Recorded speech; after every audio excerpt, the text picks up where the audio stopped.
Good morning.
Join feature is really slow today on Zoom.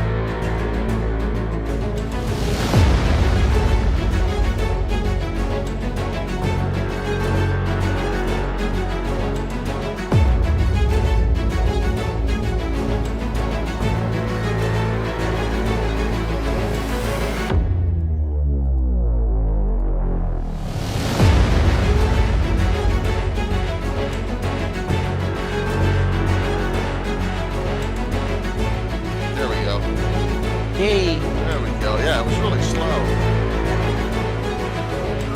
Robert. Hello. Hey, you two. Hello. Just got good morning. Everyone online coming on now. Just got the motions of the pre-ads this morning. So. It's early for Anna, isn't it? Yeah, Well, it's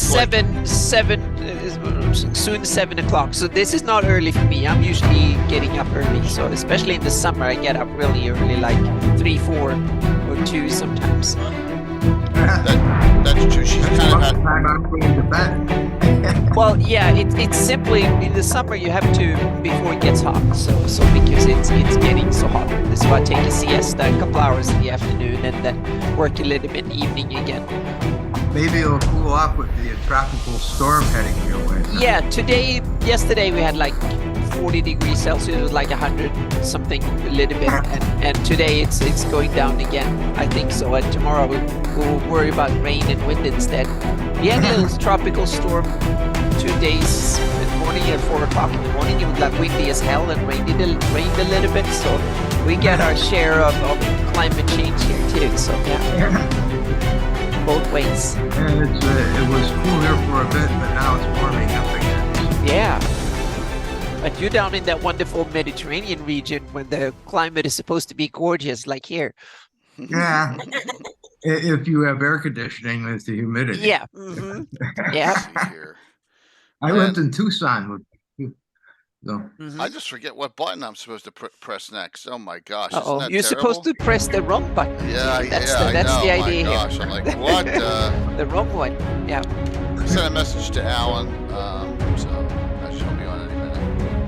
Yeah. Yeah, that's cool. I'm gonna take an even pace today. I watched some of my previous videos and I talk too much.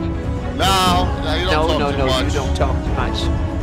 I'm the one talking too much. Yeah. No, you're not talking at all, Anna. You need to talk. We let the flow go here, so and we'll see. I imagine there's gonna be a lot of audience questions too. I hope so. Yep. Lots of them.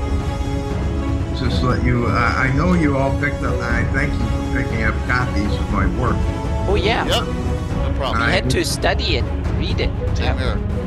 I hope there was some good stuff in there to talk about.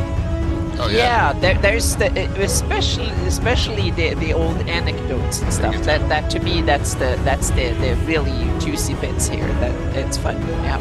Yeah, that's. I always thought you try to strike a balance. I'm trying to strike a balance with these things. Yeah. No, it's not the easiest thing to do. obviously there's going to be some history in it, but you know, but I'm getting a lot of people who are saying, you need to tell these stories, and it's not like just occasional ones. I have a lot of requests. Take off my tails and do all those things. Well, yeah, because we are inundated, meaning there's like a million articles and books and PDFs and whatnot about green dragons, but there's only one about the Lord of Green Dragons, Robilar, so we want to have, and it's part of how the game came to be, and for me that's very, very interesting. Yeah, absolutely. I think the most fun I had with that, though I like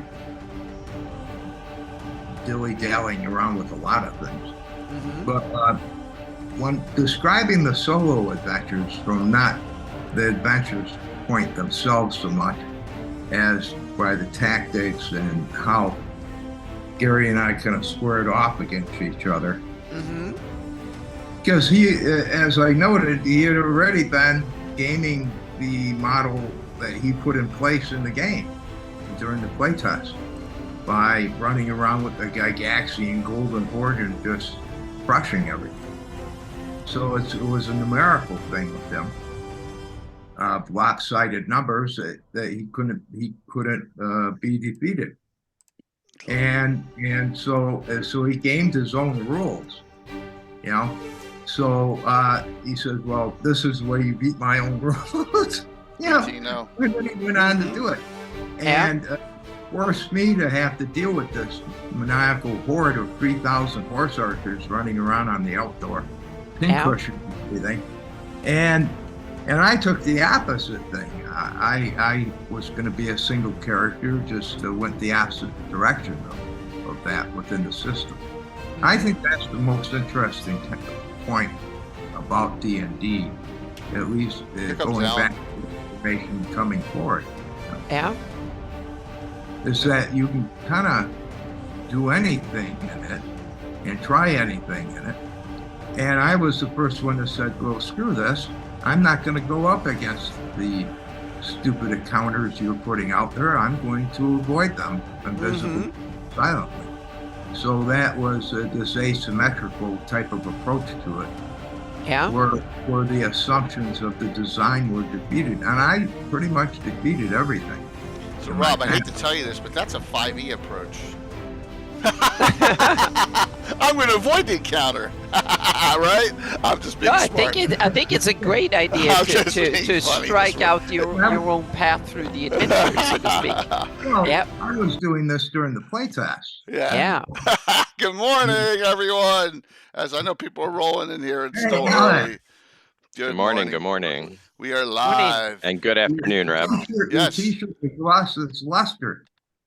It's a yes shirt. This one's not a tie-dye. What's your favorite Yes album there, Alan? Probably the Yes album or Tales from Topographic Oceans. Cool. Yeah. The awesome. Yes album, yeah. Very cool. Good morning. With us. Good, Rob. No. I'm just gonna introduce you to everyone, because I know we have more and more people joining the community, and a lot of people don't even know who you are, right? And a lot of people don't know who I am, or Anna, or Alan. So well, you don't have to sugarcoat it. Yeah. So no, it's just a good. I know a lot of people were excited about this discussion, but we're getting more and more people to the old school community that don't have any idea. That Gary, you and Gary don't have any idea about Greenwood. So, we're trying to do our best here. And Rob Kuntz, Rob, tell us a little bit about yourself again. I know it's the third time you've been on, but just background history, like when you started in with D&D, and just a little bit. And welcome from Corsica. Thanks. You just gave me quite a large platform. Just when you came in, just the beginning. What year was the beginning? 74? 73? 72? I met Gary in 68. Okay, there you go. 1960. and that's and then the play tests of D&D start in late '72. Okay. So there was a lot of gaming and doing other stuff with the Lake Geneva Tactical Studies Association, the Castle and Crusade Society, of course, which essentially started this whole thing outside of Gary's fervent belief that fantasy would in the future have its place in games. Not that he was wrong, as we can see. Right. You know, but he was pushing for that in Wargamers newsletter. In fact, in '69 or '70, I think, fantasy and war games, and then the Natural Castle and Crusade Society with us doing the chainmail rules, which went through 3 iterations, one that were published in chainmail. I mean, in the Domesday book of the Castle and Crusade Society, issue number 5, I believe. And then it was published in Panzerfaust, a magazine, as well as the International War Game. That all started with Jeff Perrin, who I always loved to mention because Jeff was the first one who brought those 4 pages of photo reproduced rules, Xerox rules down to Gary, and which started this whole thing. And then the fantasy supplement to it, and then Artisan. So I've been there since the beginning. I haven't told the whole story yet, but we're going to get to part of it now, I guess. Well, yeah, and I'm looking forward to to really dissecting your new publication, which is going to be hopefully the main topic of this discussion tonight. All right, today, along with I think, what's up? No, go ahead. No, I know you want to. I know you want to really promote it. Plus, I think we didn't delve into Dark Druids anywhere near as much as we should have last time. I think that is just such a great. I mean, I'm using I know Anna is too. And I know Les and a whole bunch of other people in the community are using it in their campaign. It's a big part of my Wild Coast Narwhal campaign. Well, it was really a Greyhawk adventure. If you think about it, the original campaign was based on the Wild Coast. Yeah. Before it was the Wild Coast, and it wasn't even named, as I point out in The Return of Robilar. And so this is all just this serendipitous and fictional creation of a world that we went through, and it finally ends up as World Greyhawk. But Dark Druids is actually located in Fang Forest. So in Fang Forest, I have located on the Wild Coast, or the Barbarous Coast, as I call it. So you have, it's kind of weird because you start out with the playtest versions of this stuff, and then it works up to Gary doing the folio in 1980, and then incorporating some of that stuff into the world. Well, it was a real world design. He admitted to that on Neon World that he couldn't square away the dimensions of the world. And so he had to kind of redo it based off the Great Kingdom map that was published in Doomsday Book, 7, or was it 9? I forget immediately. But I think it was 9, yeah. But then then it grows from there. So you have a very granular birth of a world that's coming from many different directions. From the original campaign, it's being emulated after some of the stuff on our Earth during the campaign, and then people just continue going after the canvas that Gary gave everyone. I point out in Robilar, in The Return of Robilar, that there's like an implicit license almost with World Greyhawk, because in Alan Hammock's introduction, he's saying the World of Greyhawk is now yours to do with as you wish. It's almost like a license, isn't it? Mm-hmm. In that sense. And it has to be, because the way you're thinking about it, that's the way you're going to have to do it. There is no such thing as like a canon if you're giving it to everyone to do with as they wish. So everyone ends up with their specific canon and their specific takes. And this is corollary. This is a corollary to the D&D rules, where you could do anything with them. And you are encouraged to do so, to have variants. So you have variations of the World of Greyhawk and what people do with it. There might be set information that we deal with, right? That we can, but it's like a palette that we can choose from. So I choose my points. Yeah. And we know that Greyhawk consists of the Blackmoors and Greyhawk, the Great Kingdom, the Wild Coast, Hammock's area, Johnson's area, and right, all in to create this. And this is 1980s publication, the glossography. So and yeah, it is Folio, Jay. Folio. Repeat after Alan. Folio. Folio. He's 1983. Why do I say glossography all the time? I don't know why. Because that's the little book in the box set. Got it. Yeah. Folio. Okay, I got it now. Yeah. I'll say it one more time. Folio. Folio. It's an awesome compilation. So all right, I will zip Alan and Anna. Let's start rolling here and see where we can go in direction. We have a brand new. Can someone please, one of the Alex? Can you please shout out multiple times during the show the site for the new publication for the Return of Robilar, please. Yeah, please just do that. That would be wonderful. Thank you. Oh yeah. Yes. It's almost 40,000 words.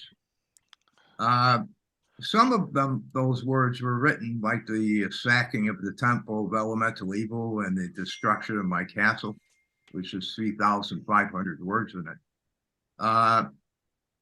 That was written almost 6 years ago, but it wasn't published. Cool. It's destined for a compilation of stories. But when you start talking about Robilar's exploits, you can't dismiss it.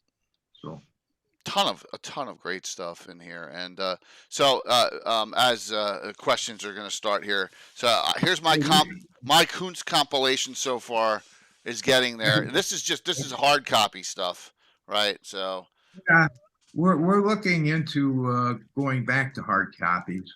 Yeah. I'm not going to talk too much about it right now because it's in its formative stage. Because of our isolation in France, we can't mail from here, so we're looking at it. Alan, I still need Tower Blood.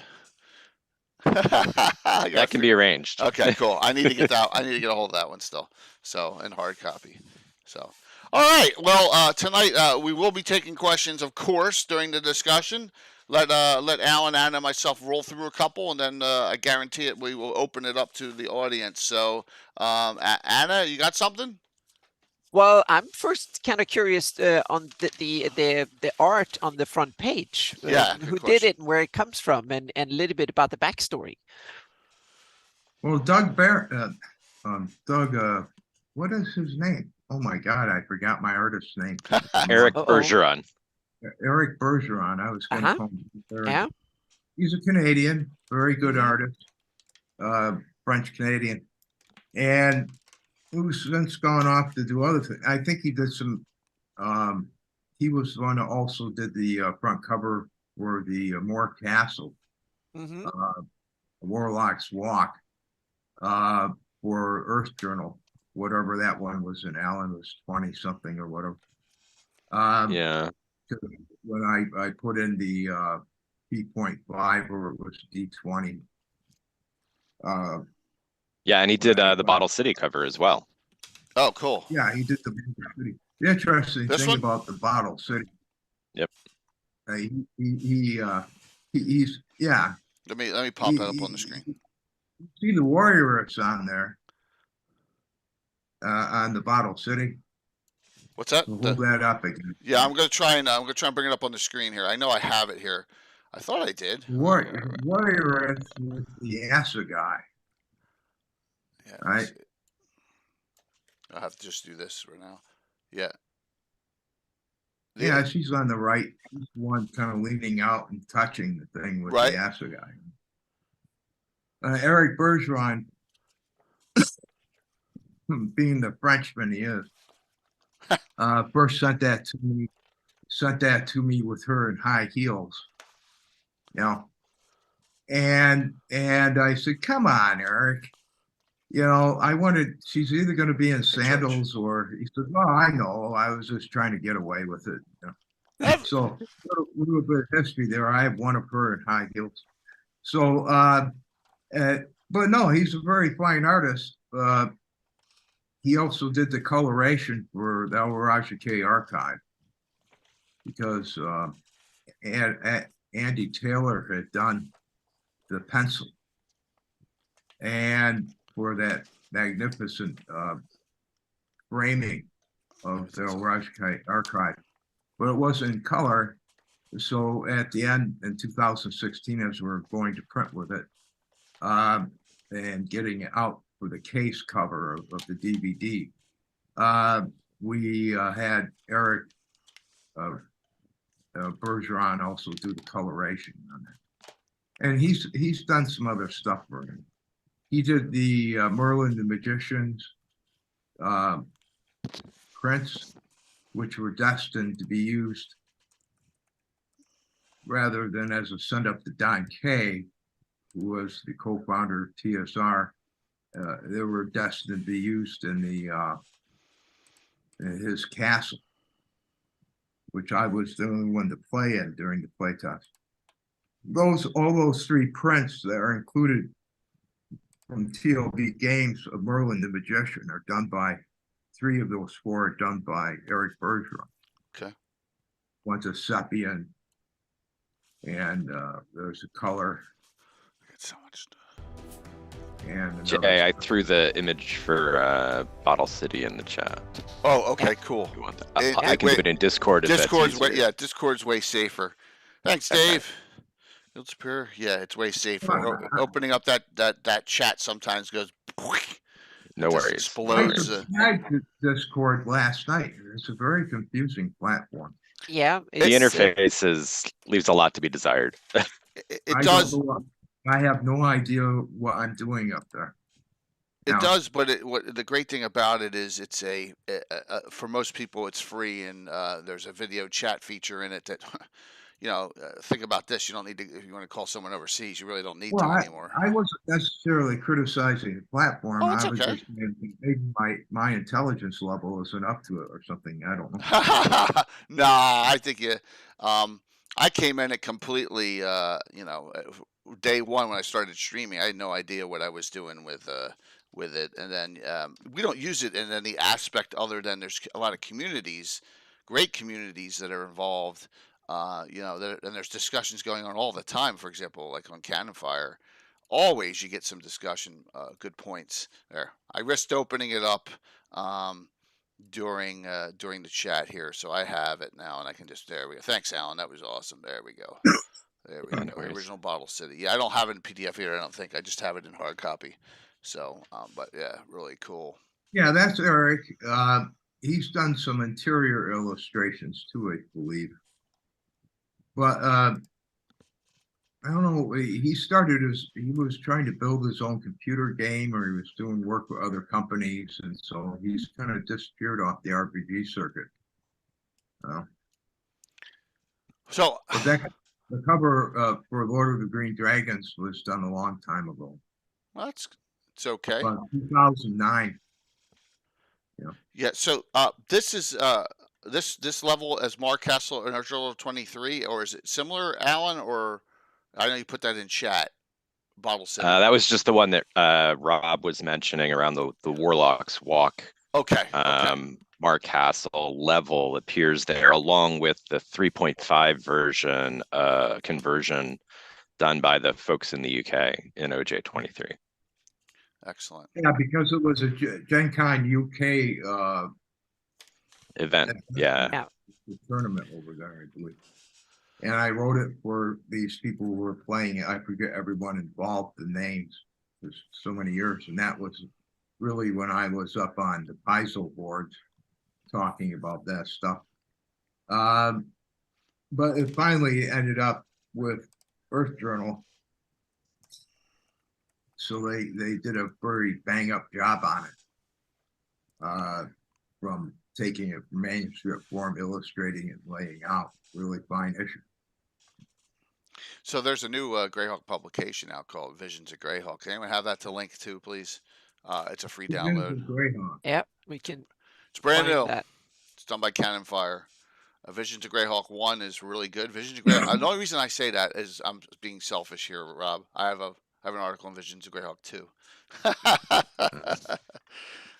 I have a Specialty Priest of St. Benedict coming out there. I believe that the community at this point should really just start making money off of this. Why? Because you can. If you notice in the Return of Robilar, I discussed copyright at the introduction. Yes. I also like to point out, I mean, WotC cannot stop me from using Robilar. Yes, but they just shut down. They just shut down that one Patreon, right, Anna? The 5e was it Greyhawk rebooted. Oh yeah, the Greyhawk rebooted. Just shut them down. So yep. Were they referring to it as Greyhawk content? Yeah. Well, they used a lot of official art and stuff, and they also packaged it as a product. So Wizard of the Coast considered them going way beyond what fan creation rules allowed. And I'm not, to be honest, I'm not surprised. Yeah. Well, no, that's not at all a corollary to what I'm speaking about. No, true. Absolutely. You're dead on that. Yeah. When you start taking somebody's copyrighted art, that's automatic copyright infringement. Yeah, no, you're dead on that. But you cannot use without WotC's permission the World of Greyhawk trademark. Right.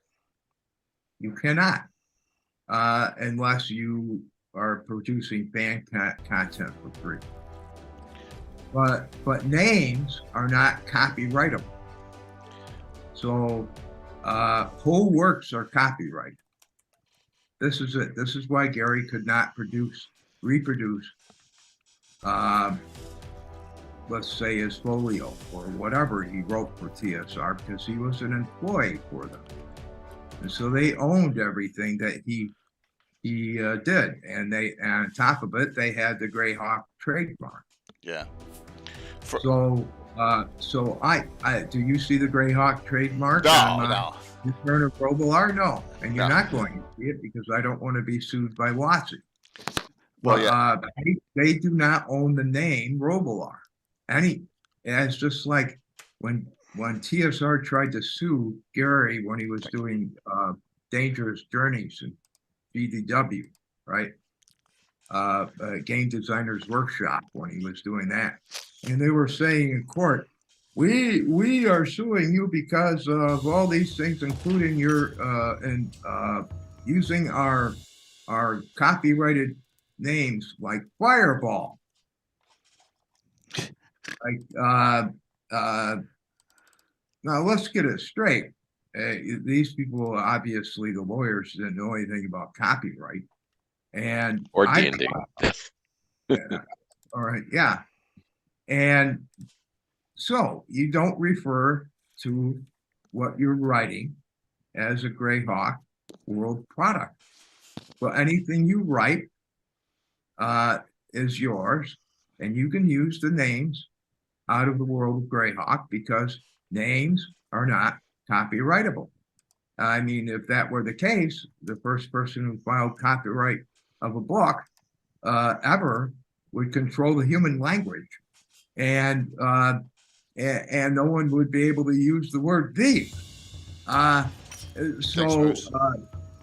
So words, names, and all these things, they're not copyrightable. And the unfortunate thing about it is that American law allows nuisance suits. And these ones that, well, we're going to sue you unless you do this. And we're going to bring you to court and bleed you dry in order to do it. In England, they don't allow that. If you go into try to a nuisance suit, you have two things against you standing. For me talking to a copyright lawyer in England, is that one, you have to put up the money if you lose the case in advance, if you're the corporation. And two, the barristers can lose their jobs for doing these things. They can take be disbarred in the sense of what they do in England, or demoted, have it noted on the records, but not in America. You get away with this stuff to be able to force people away from things that they're normally allowed to do, which would be, of course, coming back to the OGL, which, as you notice, is now vaporized. And because, why? It was a vapor. It was an agreement that they wanted from people to agree to. And once you agree to it, you signed a contract with them. And otherwise was always a bunch of bullshit. It was abrogating your copyright rights by doing so. By having it. And if you agreed to it, but if you look at like what Kensler and Company did, because he's an IT lawyer, he just put on compatible with 4th edition, compatible with 5th. He didn't put it in any OGL, and he never was sued. So the point is, the reason that the OGL vaporized is because it was vapor, and that's what it is. Well, they pushed one step too far too. They infuriated everyone with that. Well, yeah, they well, tried to it was a voluntary agreement, and then the Wizard of the Coast side, they just say, "Oh, we don't adhere to the agreement anymore, and the agreement is not there." And everybody was like, "What? That's what you said that was going to be." And so, right. so it was a voluntary agreement that if you published the license in your book, you agreed to use that license. It was not a law or anything. It was simply an agreement that Wizard of the Coast offered that you can voluntarily sign up to, and you didn't even have to sign. You only had to include the license with the book and say, "I want to follow the license," and it was one of these. And then the Wizard of the Coast simply say, "No, the license. Yeah, we're not going to adhere to the license anymore and honor the license." And then everybody got angry who used the license for 20 years. Yeah. I just hope Crawford's as much as I understand that point of view, and I agree with it wholeheartedly. Yeah. Let's go back to put the horse in front of the cart. Yeah. The point is that they put this agreement in place in order to stop people from just doing what they have the right to do. Yep. By you agreeing to a contract, you limit you also believe then that they have legal recourse when they didn't. So the idea that we are not to use a beholder or a mind flayer or any of these other reserved monsters that you couldn't mention is only possible by that agreement. Otherwise, you can say mind flayer. It is a word, mind flayer. You get to use the word. They cannot copyright names. Stranger Things used it. But they can get you to agree to sign away your rights to using it through a licensing agreement. That's different, isn't it? Yeah. Yeah. Well, it's very great that you are able to, continue to use Robilar and talk to him, since obviously he's your creation. So, you know, the fact that you're able to, you know, leverage the legal structure of copyright law to be able to continue to write about Robilar and bring us the new book and the you know, the true history of him as he was played by you is great. Yep. Well, the true history. As they said in Monty Python and the Holy Grail, I'm not dead yet. So, yeah, for what there is, or what there is to come. When these little fingers stop typing and go rigid, is the day, you know, I'm finished. Yeah, in one way or another. And up until that point, I'm going to create upon it, just like we're all doing with Greyhawk, right? That's what we're doing. And so no one has the right, unless they agree to things like Gary agreed to when he was their employee, to sign away his copyrights, and because he was accepting salary for them, and they become TSRs. So they cannot, no one can reproduce whole works. I mean, you could substitute names and stuff and reduplicate Dostoevsky's, you can, you know, works, but who's going to buy them, right? It's just a shill or a fan sort of thing saying, I'm going to take it over. You can write about Rowling's books, well, who's going to buy them, right? You can't use whatever's trademark content, but as far as words go, you can write a story about J.K. Rowling's people, and people probably wouldn't be able to do anything about it. But no one's going to buy it because it's just, you know, obvious imitation or pastiche or whatever, you know. A lot of us have stuff going on. Let's just say that, right? We all do. We all go. Adam, myself, Alan, the community. A lot of us have stuff, projects going on that we figure out the right legal way to work around it. So yeah. Definitely. Well, really, the only thing that keeps people back from doing this is not the law; it's the lawyers, and trigger-happy companies who think they can drive people away from their legal rights by inundating them with lawsuits, right? And thus you, by default, before you become crippled, give up and see to the bully. Which is why we haven't ever had them on the show here, so I don't think we ever will. So we've never had anyone from WotC or Hasbro on any of the shows. So that doesn't surprise me. No. Which is okay. Look, I want to ask you some Robilar questions. How's that sound? Go ahead. All right. I didn't know he had a last name, or is that a last name? Frank Tierder? Did I say that right? Yeah. Okay. Yeah, he now has a last name. And I described the last name as to what it means. If you look under his, later in his history, it's outcast, vagabond, or whatever. He was okay. a waif. Some cool. So what he's taken as his last name is what he was always referred to as. Nice. So is this a new, did you call him that before, or is this new in this publication? No, it's essentially new, but it incorporates the idea of who he is. Great. And where he came from. It's awesome. more of a cognomen than it is a name. Right. Like the something. Right. Yeah. Yeah. Which is cool. It's a referral. The name Robilar became known with this wandering waif kid, right? Yep. And this kind of roguish,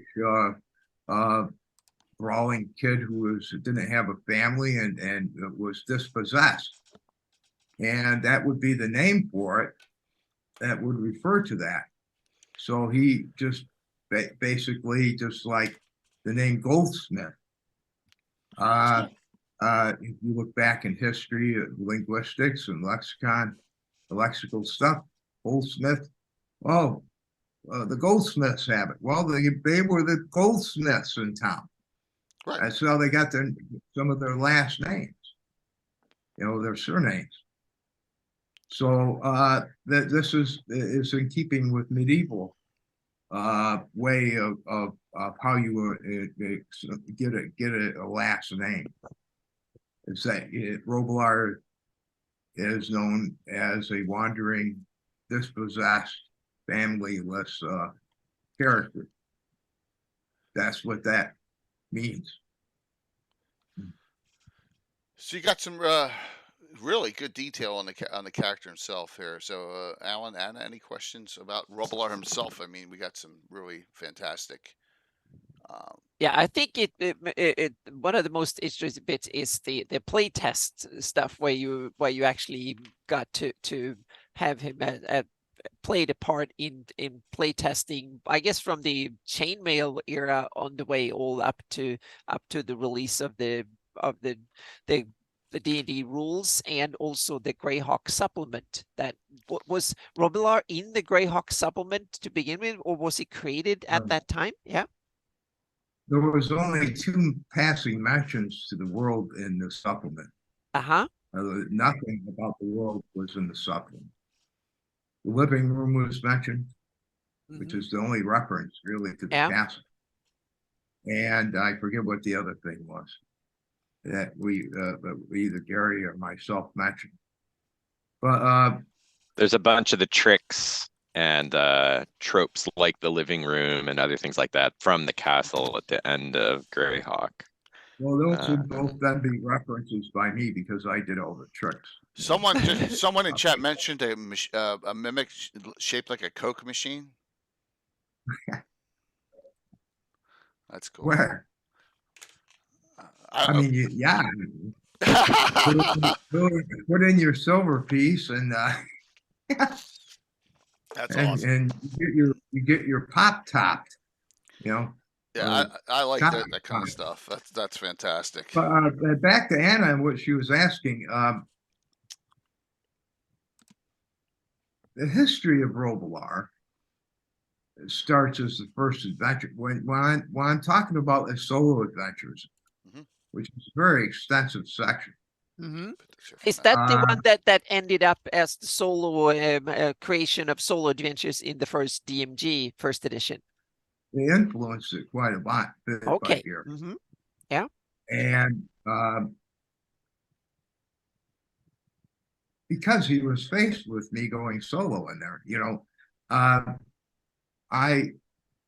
not going to ruin the book for people who want to read it. I'm not going to go over it all, but in my very first adventure into Castle Greyhawk, #1, because there are 2 Castle Greyhawk.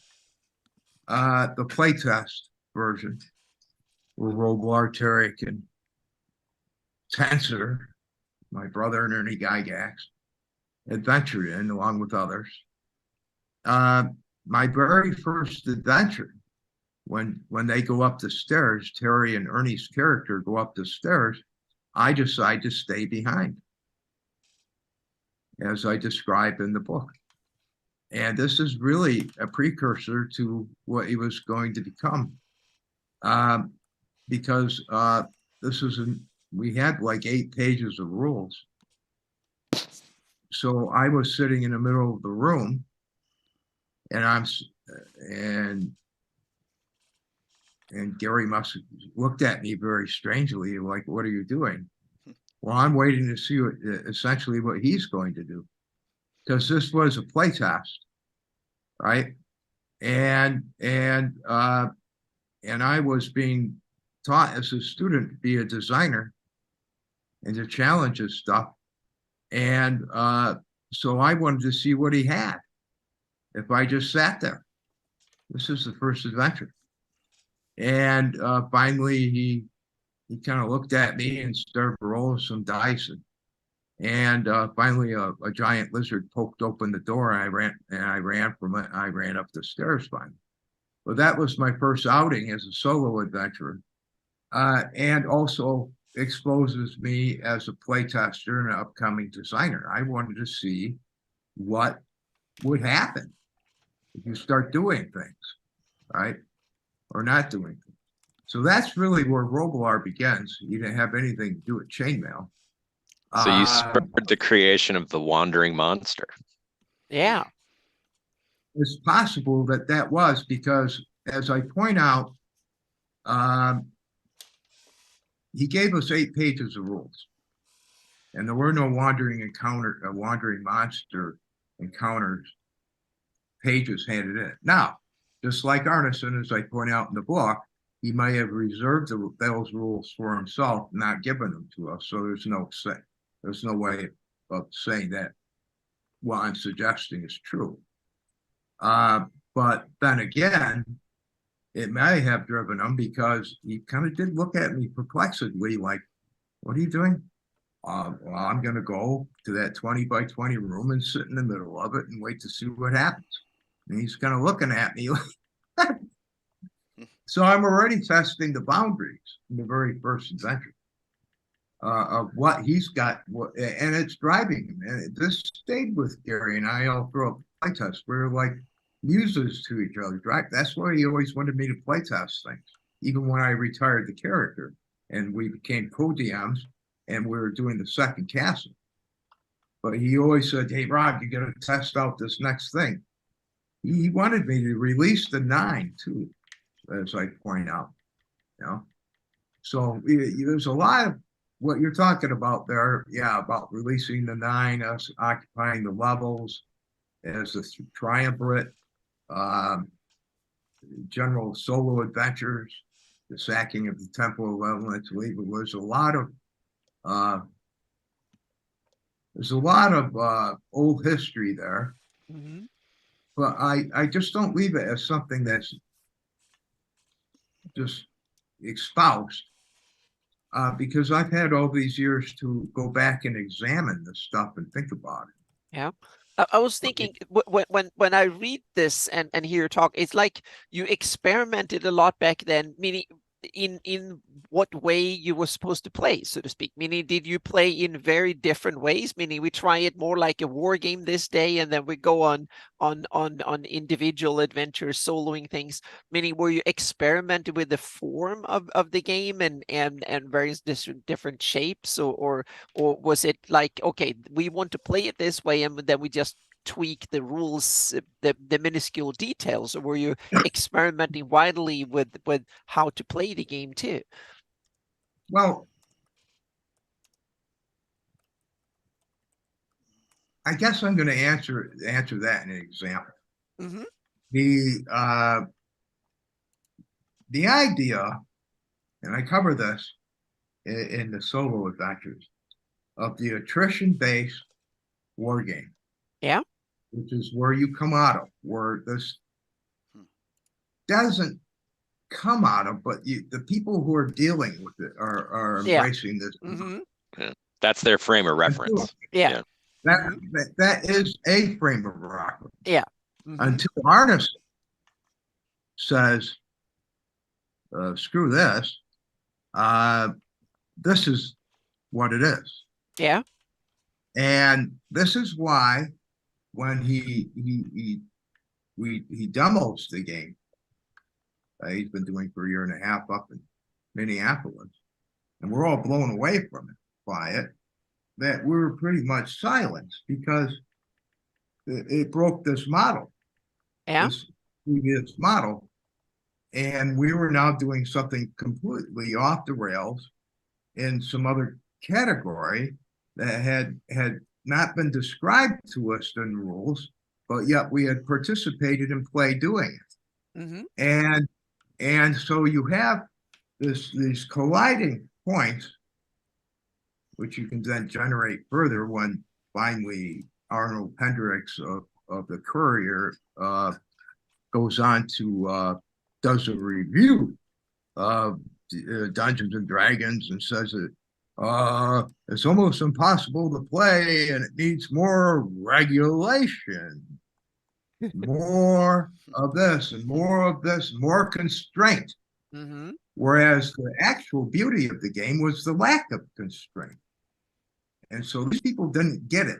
And the reason is because they were used as a point of reference, as Alan pointed out, as that model. But we had broken that model. Arneson broke it. And then we championed it and said, oh, God, you can do anything with this. So but you still have trails of it, because if you look at D&D, it's a set up as this ascendant sort of model. I call it the corporate ladder model. You're a peon down in shipping or receiving, and you work your way up to president, and you get a gold watch and you retire, right? So this is basic structure that Gary put in place, which was different from Arneson's, is just giving you a pool of hit points and say, you're a hero, go kill some things, and you got a whole bunch of 100 hit points in order to do it with, right? But instead we start with a corporate ladder model. Okay, we're all used to that. It's a very linear progression. You go up, you take your Lex, you succeed, right? But on top of that, you have the attrition basin. You're killing monsters, as Mike Menard would say. You're killing monsters and taking their stuff, right? And so this is all about attrition. Was my attrition better than your attrition, right? And so I was used to that in war games, but on war games, you're on a closed space. You have to engage the person, right, on the board or on the sand table or whatever it was. I'm now in limited space. I don't have to engage these things. I can choose another tactic to get through this stuff, and because it's the whole world, it's not just a game table. It's just not a game board anymore. So if that answers your question, Anna, is that, yeah, we realized that containment was no longer the issue, right? You were no longer contained. So yeah, that brought up a lot of things about what to do with the concept, and we're constantly doing things. Mm-hmm. I mean, I created a God game model, which I will publish someday. It's just kind of an add-on. But and we were doing all sorts of iterations off of it. My brother's Robin Hood rules were iterations off of it, with hit locations and stuff, and stuff like that. So yeah, we were experimenting with it in the holistic sense, and maybe this could create another edition or another game or something. Mm-hmm. Also at the macro level or on the micro level of the infinitesimal choices within the surround. Yeah. And those became very apparent. And that's just why I refer to Arneson's first law, which he didn't create. I peg him with as Arneson's first law is, this is what it is. This is what it is. Yeah. Well, why is that? Because I say so. We're dealing with the imagination here, folks. And so this is the way it is, as long as you're consistent in its application within the game structure. So yeah, that was a given. We were astounded by the latitude of this concept, and we're always investigating, inquiring about it. And because one of the really, I think, exceptional developments within early D&D and role-playing is that you went from an adversarial game where you were all competing against each other into a cooperative game model, so to speak, where you're not playing against each other, you're playing with each other. And I think that's a little bit of that was left over because of the war games, the contesting. Maybe. But to me, that's the really new concept that role-playing games broke earlier games and into a new mode of gameplay, so to speak. Yeah, but I think also this idea, the world is bigger than the old wargaming battlefield. So, you Yeah. know, you can leave the battlefield Mhm. and do an end around because you want to change tactics or Yeah. whatever. You go off the edge of the map because of the being- imagination, you know? Yeah. Because role-playing is a simulation. I like to see people try to simulate fantasy. That would, anybody who believes they can do so, please contact me and we'll make billions of dollars. You cannot simulate fantasy because simulations from war games are based upon facts and recorded knowledge and everything. And they have prescriptions. And one of the biggest prescriptions is that you contest each other, right? In this attrition-based surround. This isn't the case in that. We weren't always contesting each other. We're more often cooperating with each other. Mhm. It's that and we had learned, of course, in war games, when you're playing, especially miniatures game, though in some board games like diplomacy, you depend upon cooperation and alliances and so forth. But on a miniatures game, if you have like 3 people playing the French side in a Napoleonic battle and 3 people playing the Russian side, you better hope that the people who are assigned to the right flank, center, and left flank are cooperating with your advance. So that isn't foreign to the idea of cooperation in D&D. Mhm. And because the mode describes the prescription of what you're supposed to do. If you're really a designer, you understand the mode. I mean, it isn't like people aren't cooperating in charades, right? So when you look at it holistically in a design view, you can't only look at it from war games point of view because we played all sorts of games. Gary was a game designer. And the reason he was in war games is he understood the other games. You know, we played Parcheesi, we played all these other games. So that kind of answers your question. Yeah. Definitely. Yeah. Thank you. A lot of the I'm getting a lot of questions from the audience, but a lot of them are near the end of the show, I think, off the Robilar topic and Dark Druids. So I got a whole bunch. I'm writing them all down as we go. It really shows you what I like because I like being a designer. And maybe I talked about it too much. A lot of people want me to talk about it more, other than saying, hey, I got a new monster. Though I do have this new monster called the Porles that I'm creating right now. I just finished it before we came on. And it's rather interesting monster. It's not your typical monster. So and this is what I think about things when I look at them. Is it just another number with a name attached to it?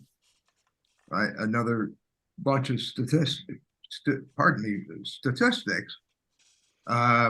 that I have changed out from a dragon to something else, or is there some depth to it that you can engage in the game? You know, I think that's where I try to hit the mark with, like in the Return of Robilar.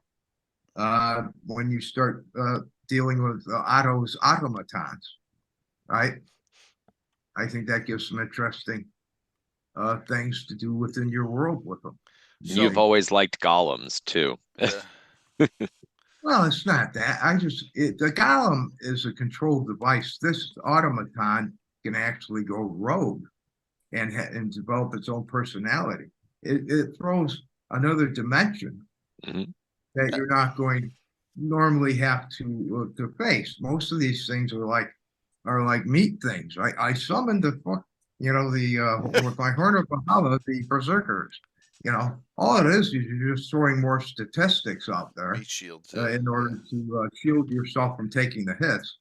So, but with these automatons, they could be anything. Yeah. It allows more role playing and more world emphasis, I believe. I think magic and items and peoples and creatures like that are more allow for more exercise of our imagination in placing them. in our separate campaigns. Rob, you want to hear a funny? You want to hear a funny thing? One of my biggest faux pas of all time. Huh? One of my biggest faux pas of all time that I thought it concerned you, but it doesn't. All right, so the lady. You don't need to, please just don't even comment. But I got to get it out there. Back end of the story. That's not a story. Well, I got to get this out there. Watsy puts out this new book, and it's right. I got to do it. I got to do it right with Big B or whatever. Right? They turn him into a freaking gnome. They turn him into a gnome. And I'm like, Rob's gonna be all upset because that's just the mage and all. It wasn't even yours. You have Otto. I had the wrong wizard. All along, it's not even your wizard. Hey, listen. There were 2 castles used in the playtest of D&D. Right. Greyhawk and El Raja K. Mm-hmm. Gary adventured in El Raja K. Right? Yep. Right.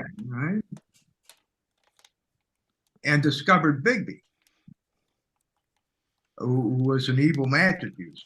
Right. Ooh. And then after a while, he got him to be neutral, and then finally embrace good.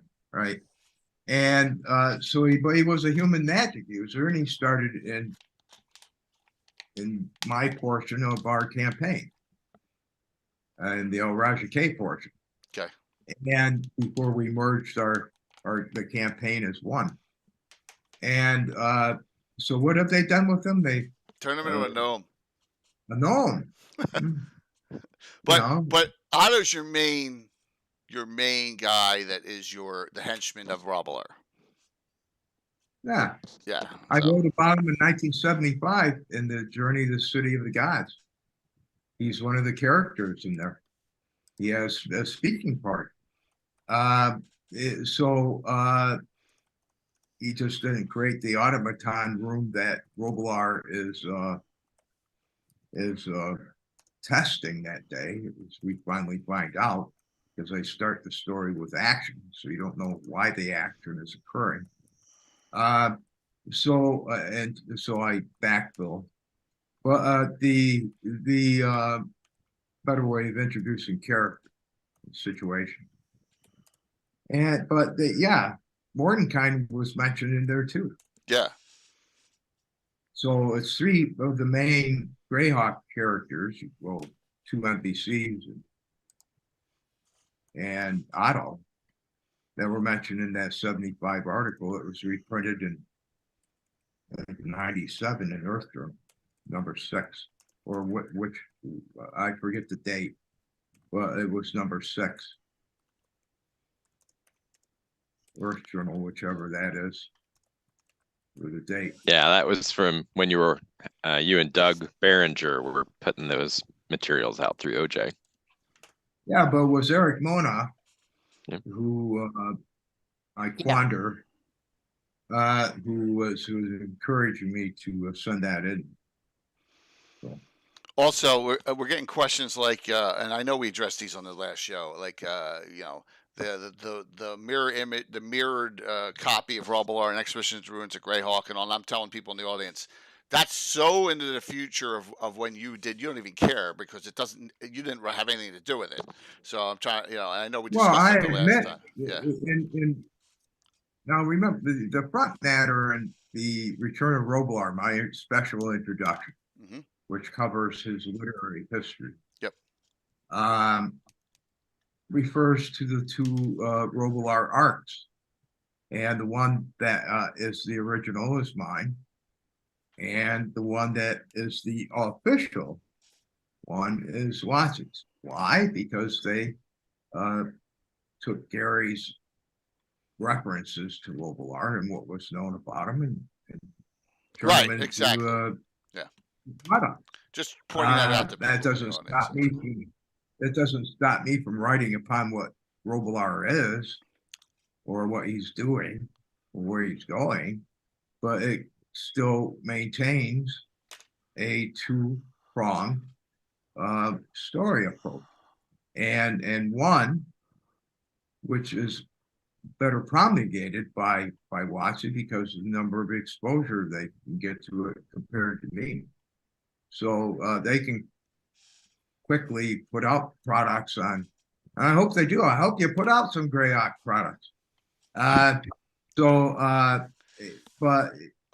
you know, no. I have with Carlos, but it's not Greyhawk. It's just like you have with all this other, we all, a lot of us have. Alan had, right? They all have the Greyhawk feel to them, yeah. But they're not, we don't have the word Greyhawk on them. You're absolutely right. Well, makes no difference. I think the Greyhawk community by now should understand that WotC's not going to publish it. In fact, I'd like to go as far as to say that I believe, and I hope some WotC people are running around right now watching them. No.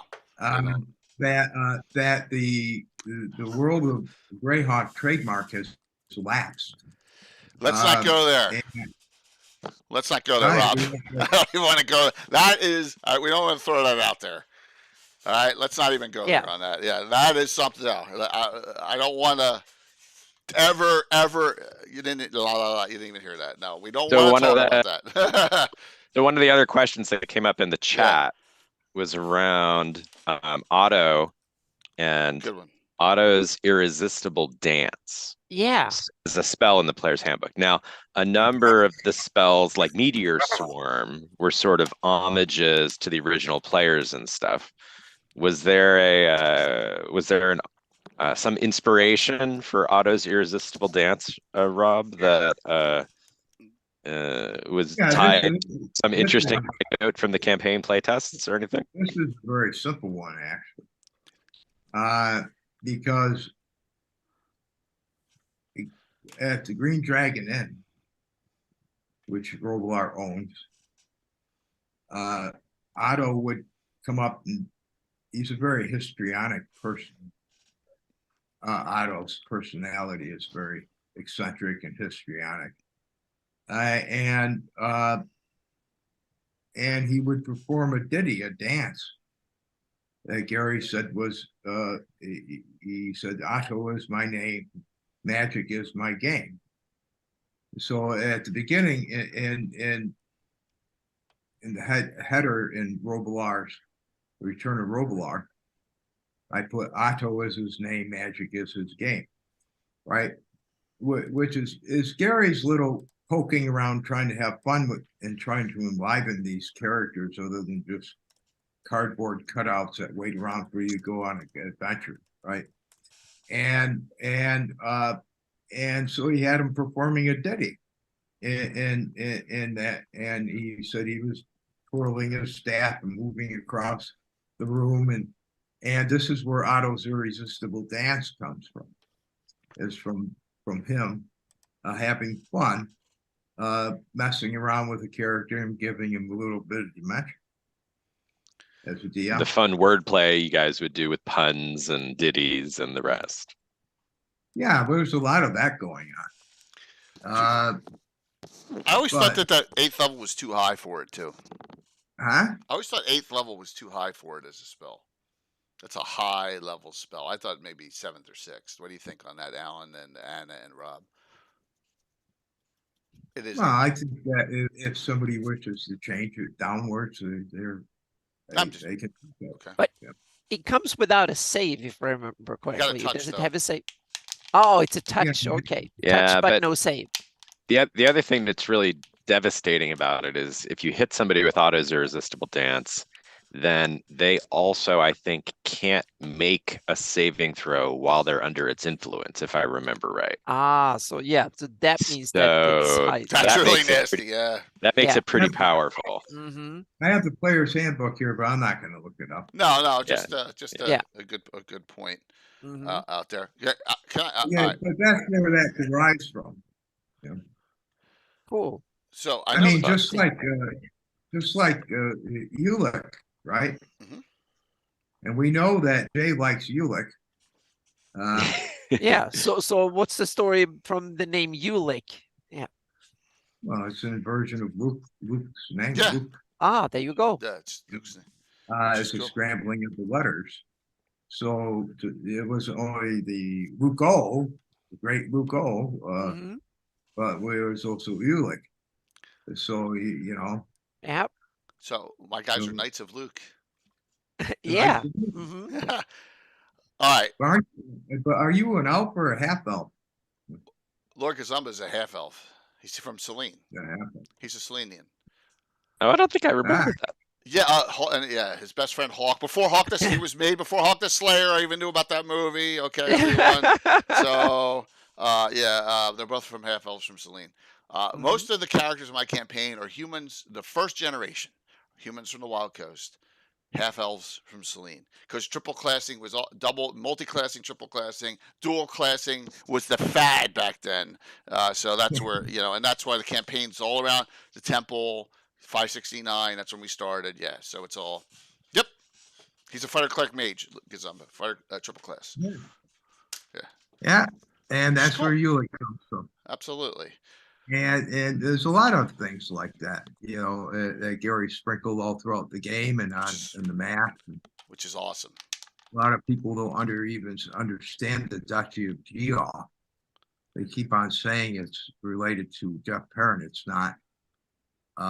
It's actually one of his cousins, Jeff, who used to come over. I saw him twice, and it was Geoff. Oh, cool. And he used to smoke a pipe or glasses, but that's all I know about. And but it was one of his cousins from wherever, I don't know. I only saw him twice. So the Duchy of Geoff isn't named after Jeff Perrin.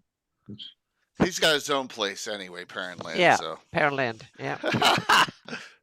I want. Yeah, the Orb of Zugmoy. Yeah, So let's. Yes, exactly. Zugmoy. Let's get into this. So. Yep. Does Robilar have this now? Oh my God. Zugni. Yeah, you told the big story last. Yeah, we last heard time. the hookup, the weekend hookup with Zuktamoy and Robilar, which, Yeah. That's awesome. Is moi, right? And so it would be Zugmi in French. Oh, okay. No, I'm not literally translating. But yeah, Zugmoy. But the word, the name Zugmoy, is that your creation? No, that was Gary. Oh, okay. Gary's. Yep. That was Gary's for the Temple of Elemental Evil. Yep. So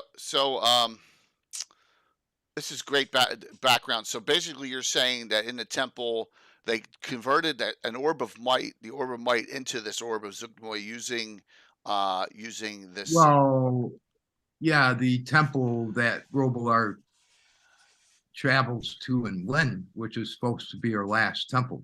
Oh, so it's not TEE, it's a different temple. No, because it's in context. Okay. She fled the temple of Elemental Evil. Right, because it was your prison.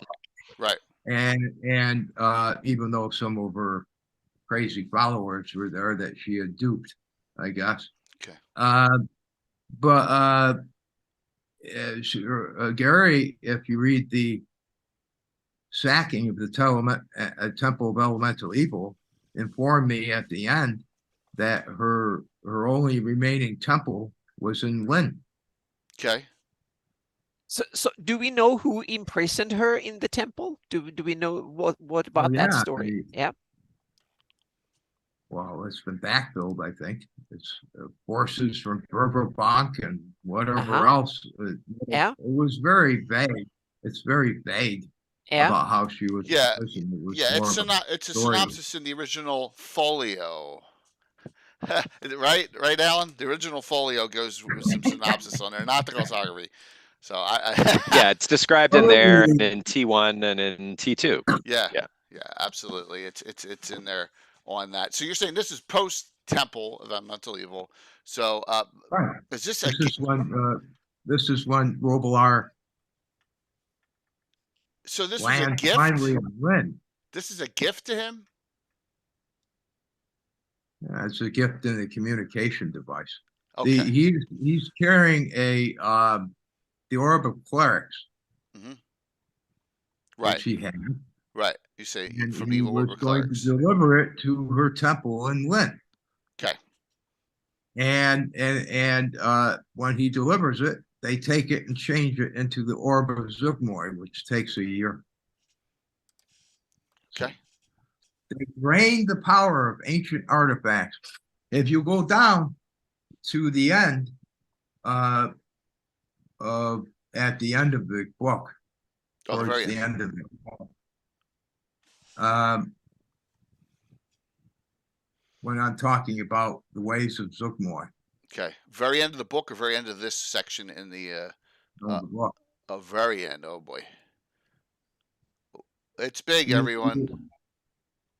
Well, anyway, well, you don't have to go there. I mean, it's Right. before Oh, that. we're interested. Yeah. Yeah. It's before that, but because that's That's the afterwards. So it's Is before the taint of Zuggtmoy or even before phase that? of Zuggtmoy. what The Fane page? of Zuggtmoy, page 91 Thank you. or 92. Yeah. 'Cause there's a on lot the- to digest here. Yeah, 92 in the PDF. If yeah. you all don't go out and order this now, you're all crazy. Because for $15, come on, it's just legendary stuff. That's Everyone. almost 40,000 words. Yeah, you're nuts if you don't get this. And I don't waste any of them either. No. It's 111 pages, which I think is cool. Yeah. Yeah. Mhm. So what I'm doing with Robilar is he kept a journal which he was sending back on occasion when he was in contact with Otto, right? And so you see it in italics there as he's describing his journey to get to find and get to Zuggtmoy's temple once he's in this very rundown countryside and very disconsolate. So I'm giving some background on Lynn as well.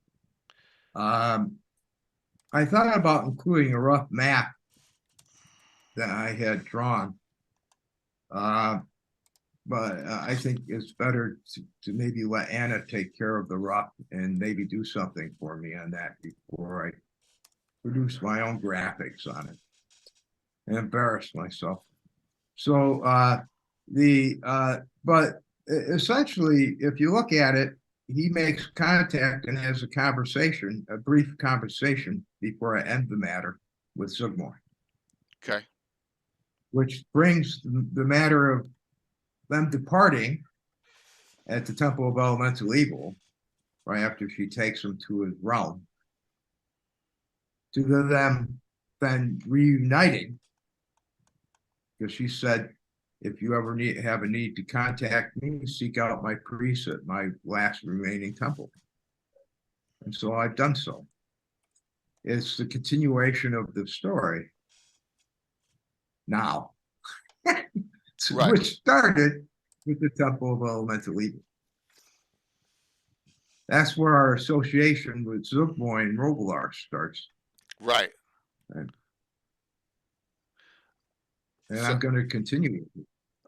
Yeah, and this is one of the things I always like about what you do in your design work, Rob, is how you'll take a concept or an initial design as it's presented in some earlier form, and then evolve it further and layer on additional history or change the context or expand its possibilities and options. You know, you're taking this, kind of static Orb of Evil clerics, Orb of Might, and then, evolving it into this new magic item for communing with Zuggtmoy. Well, yeah, we can stay literally flatlined with everything in linear, or you can look at everything as a possibility. Yeah. And for using in what we're trying to convey here, I mean, I've never gone off the fact that RPG is another medium for and one of a great medium for summoning and sustaining fantasy. And I say it's one of the probably the purest mediums for doing so outside of literature. And so so you're always looking to say, what if about this? What can I do with that? This is also a design point of view, and quite practically, every DM, in my opinion, that does this sort of thing,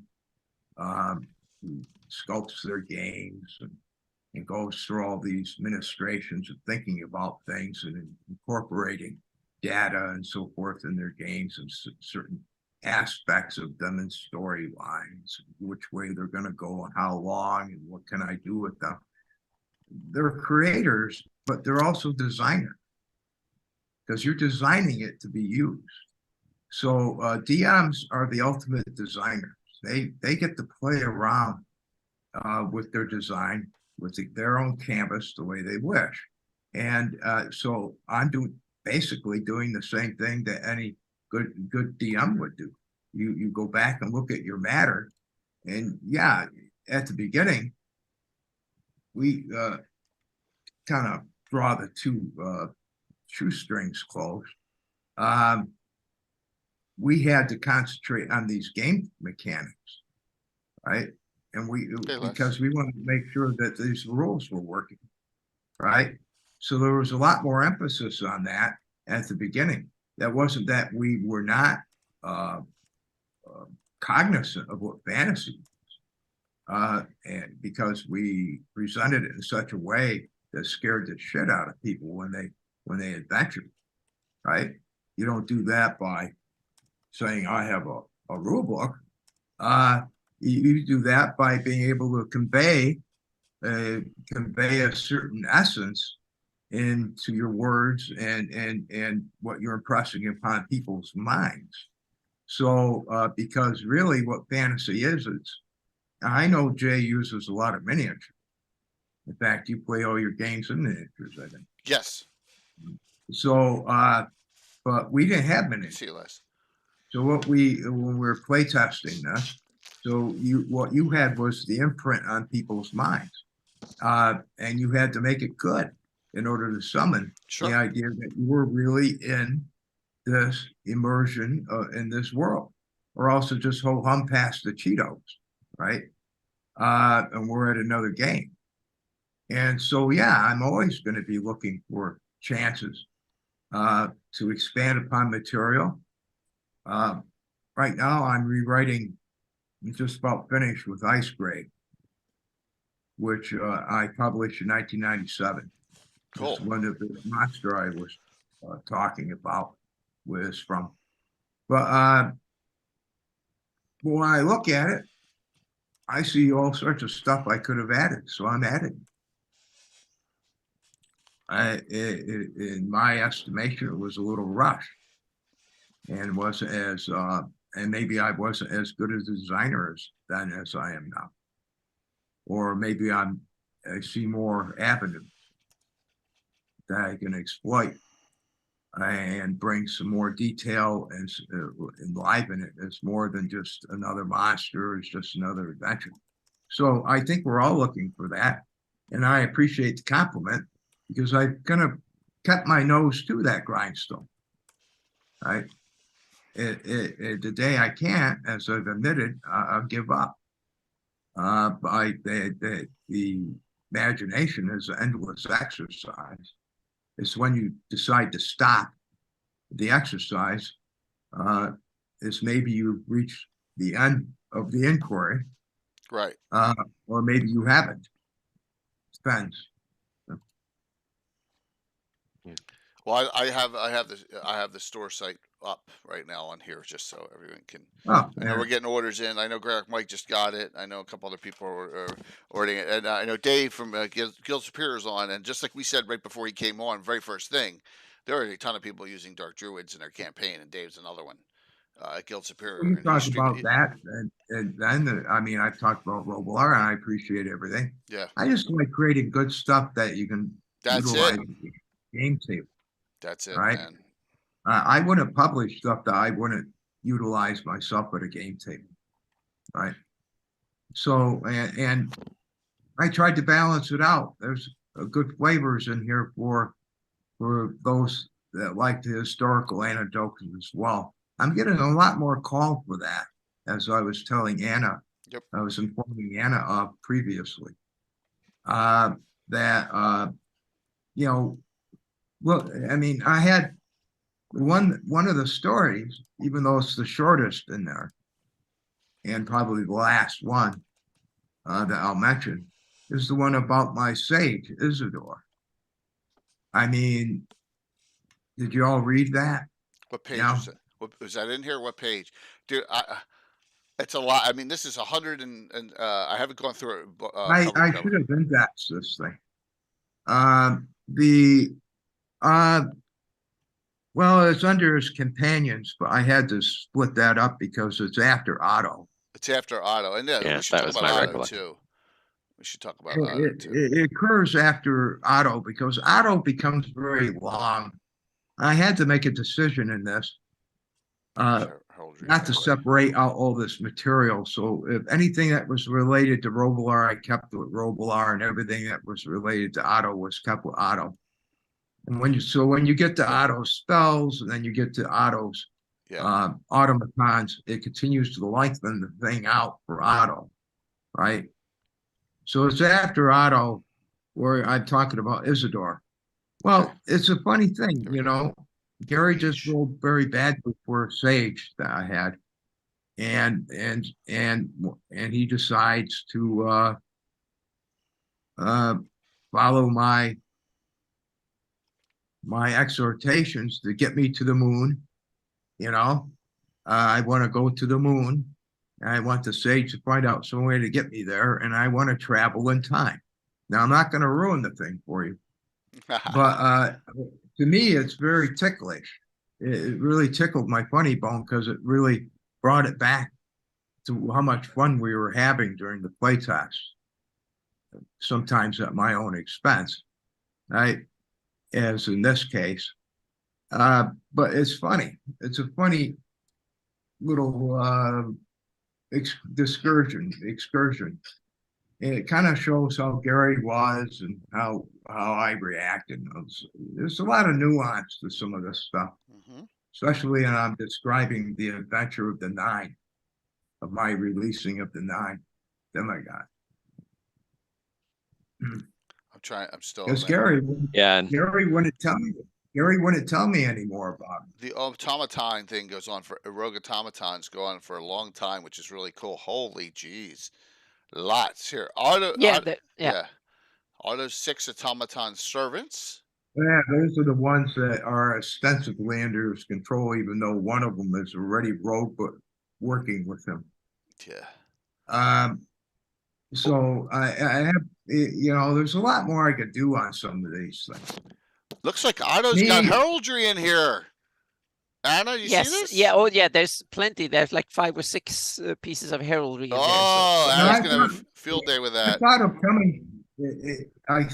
coming to you, Anna, too late at this. It was like 7 days away from me finishing the manuscript to do the heraldry.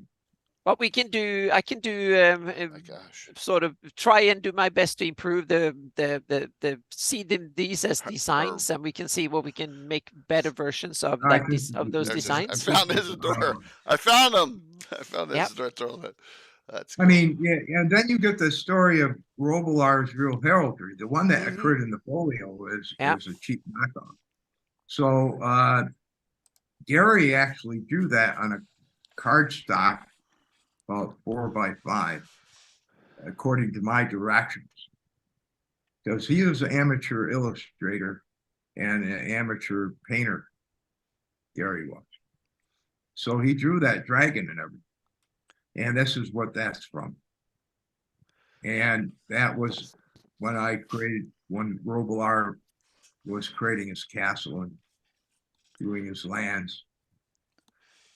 So, so those, you get the real coat of arms that Gary Gygax created upon my instructions. Awesome. And so. Yeah, there's 2 of them. So when there's family crest and personal battle arms. I was gonna have a field day with all that, enhancing all that. I love this Herb the Wizard. Just like the way we named things when we were kids. I mean, just his name's Fred.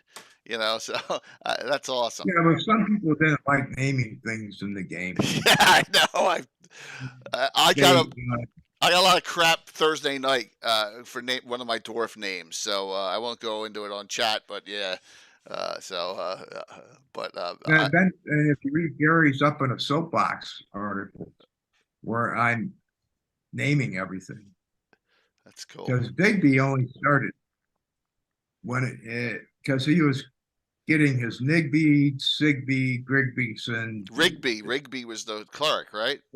Bigby, and Digby, and I just kept on giving it. I forget what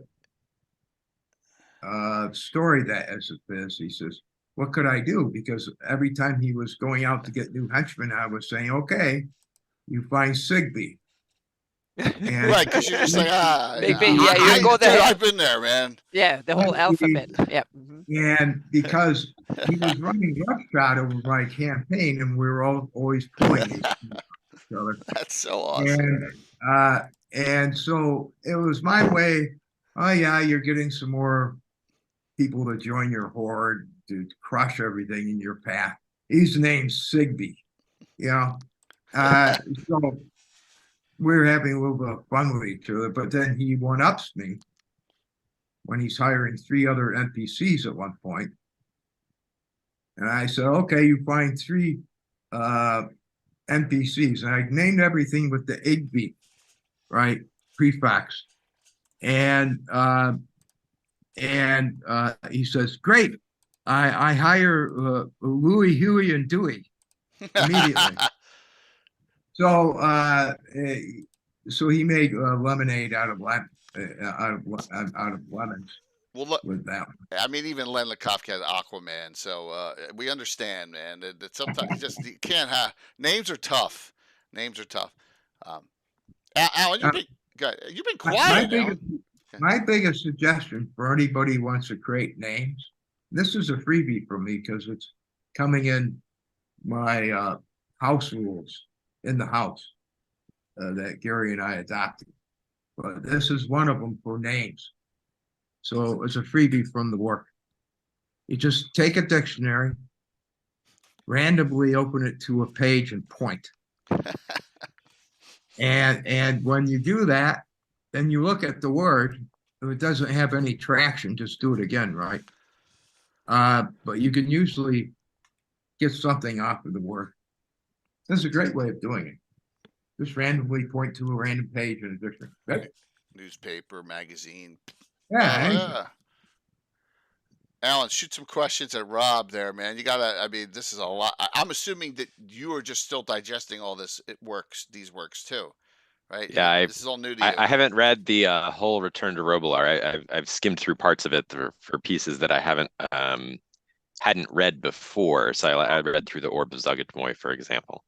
But yeah, I don't know. It was funny when you were talking about Isidore, Rob, and how we kind of all know the story about from the Dragon article about wanting to get to the moon, and you mentioned that wanting to travel in time, which of course made me think of Zane and some of the things you were doing with the Lost City of Elders. I hadn't thought about Robilar having an interest in time travel in addition to what you've done as a dungeon master to your adventures and environments with your NPCs and such too. Yeah, well, no, it was again, it kind of refers back to what Anna was referring to, I guess, is that we were testing out the concept. Right. This is what it is. I mean, we're dealing with probabilities first possibilities and probabilities here. I mean, in playtest, later on, in the second part of Ernie's character goes to Mars. Now, I don't know how he got there. I still don't to this day I do not understand how Gary managed to get him there other than maybe replicating a John Carter experience. The moon is out in the wilderness or something, right? Right. And he just is transferred there. So the idea, a long time before that, because this occurs a year before that, or about 6 months before that, is maybe I want to go to the moon, or I want to time travel. Yeah. You're starting to push the DM's button. If he says, yes, it's possible, then we're into the realm of probabilities. So I went to a sage. But he turns out being a quack, right? Yeah. And in fact, he's dismissed from the Sages Guild later on as a fraud. So, we have a good time playing this out, the role playing it. Is that the first ever sage ever discussed in the game? Yeah, Isidore is the first one. Ever. That's great. Yeah. And it's kind of interesting. He was a very sagely, Right. He's the unsaged sage with crackpot ideas and stuff. And but I won't ruin it because it's such a small section.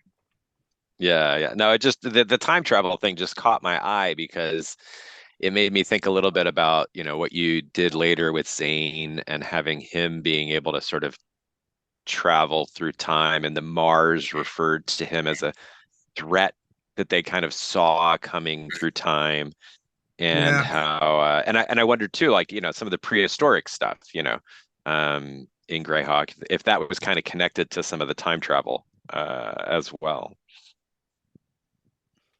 All the dinosaurs being around and, lost Earth stuff and things like that. As far as any of these rays, as you would call them, they don't have a great preponderance of anything else behind them but simple rays. Unless you're getting into what Gary did with Ernie, sending him to Mars as his Iraq character. Right. And essentially, who then dies later on, and is replaced by Iraq's cousin. So very simply, Ernie wasn't too happy about Iraq dying, and kind of bluffed off the name because I'm Iraq's cousin. That's how Iraq's cousin became a character. Yeah. He's the one with the little Fido, the little miniature Umber Hulk. Is that correct?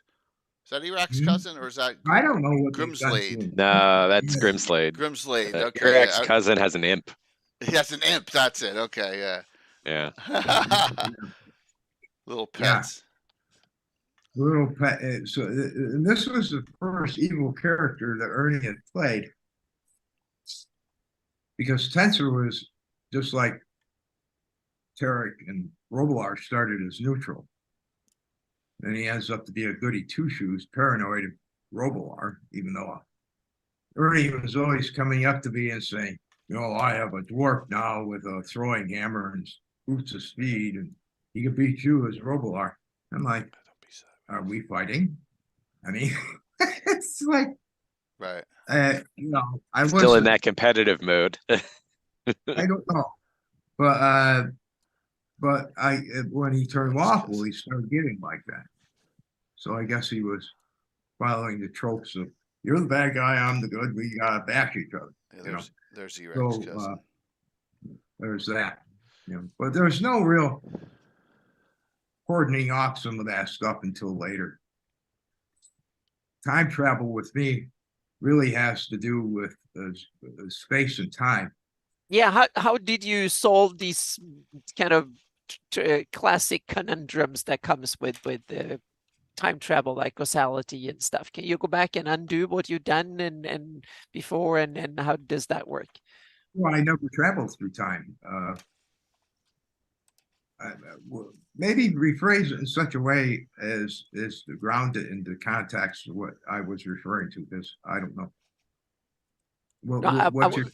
Yeah, I was more thinking like, can you go back and can you undo things in like, oh, we did this, now we take a time thing and go back and rectify it, or would you end up in having different timelines, or how do you solve things like that within when you run? Can you simply say, well, then we create another timeline and in this timeline this happens, or how would you like to? It's fantasy, right?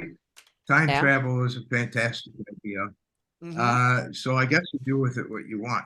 Okay. Yeah.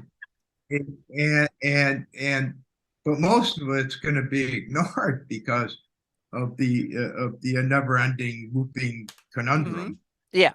Do I undo myself? Do I undo this? Does everything change? Yeah. I mean, you can change. There are different types of mechanical solutions or thematical solutions to it. I was more curious if you chosen one over the other, and any particular reason. No, in that case, I would tend to just try to ignore it and cover it up. Okay. Yeah. You just covered. Yeah. Because there's no explaining it. Well, what you can do is that you can use alternate timelines, but never inform anybody that the other ones exist. So you just go with whatever happens. Yeah. Alan, isn't this what Moorcock did? In a sense. Interesting. I mean, his Eternal Champion characters do meet different.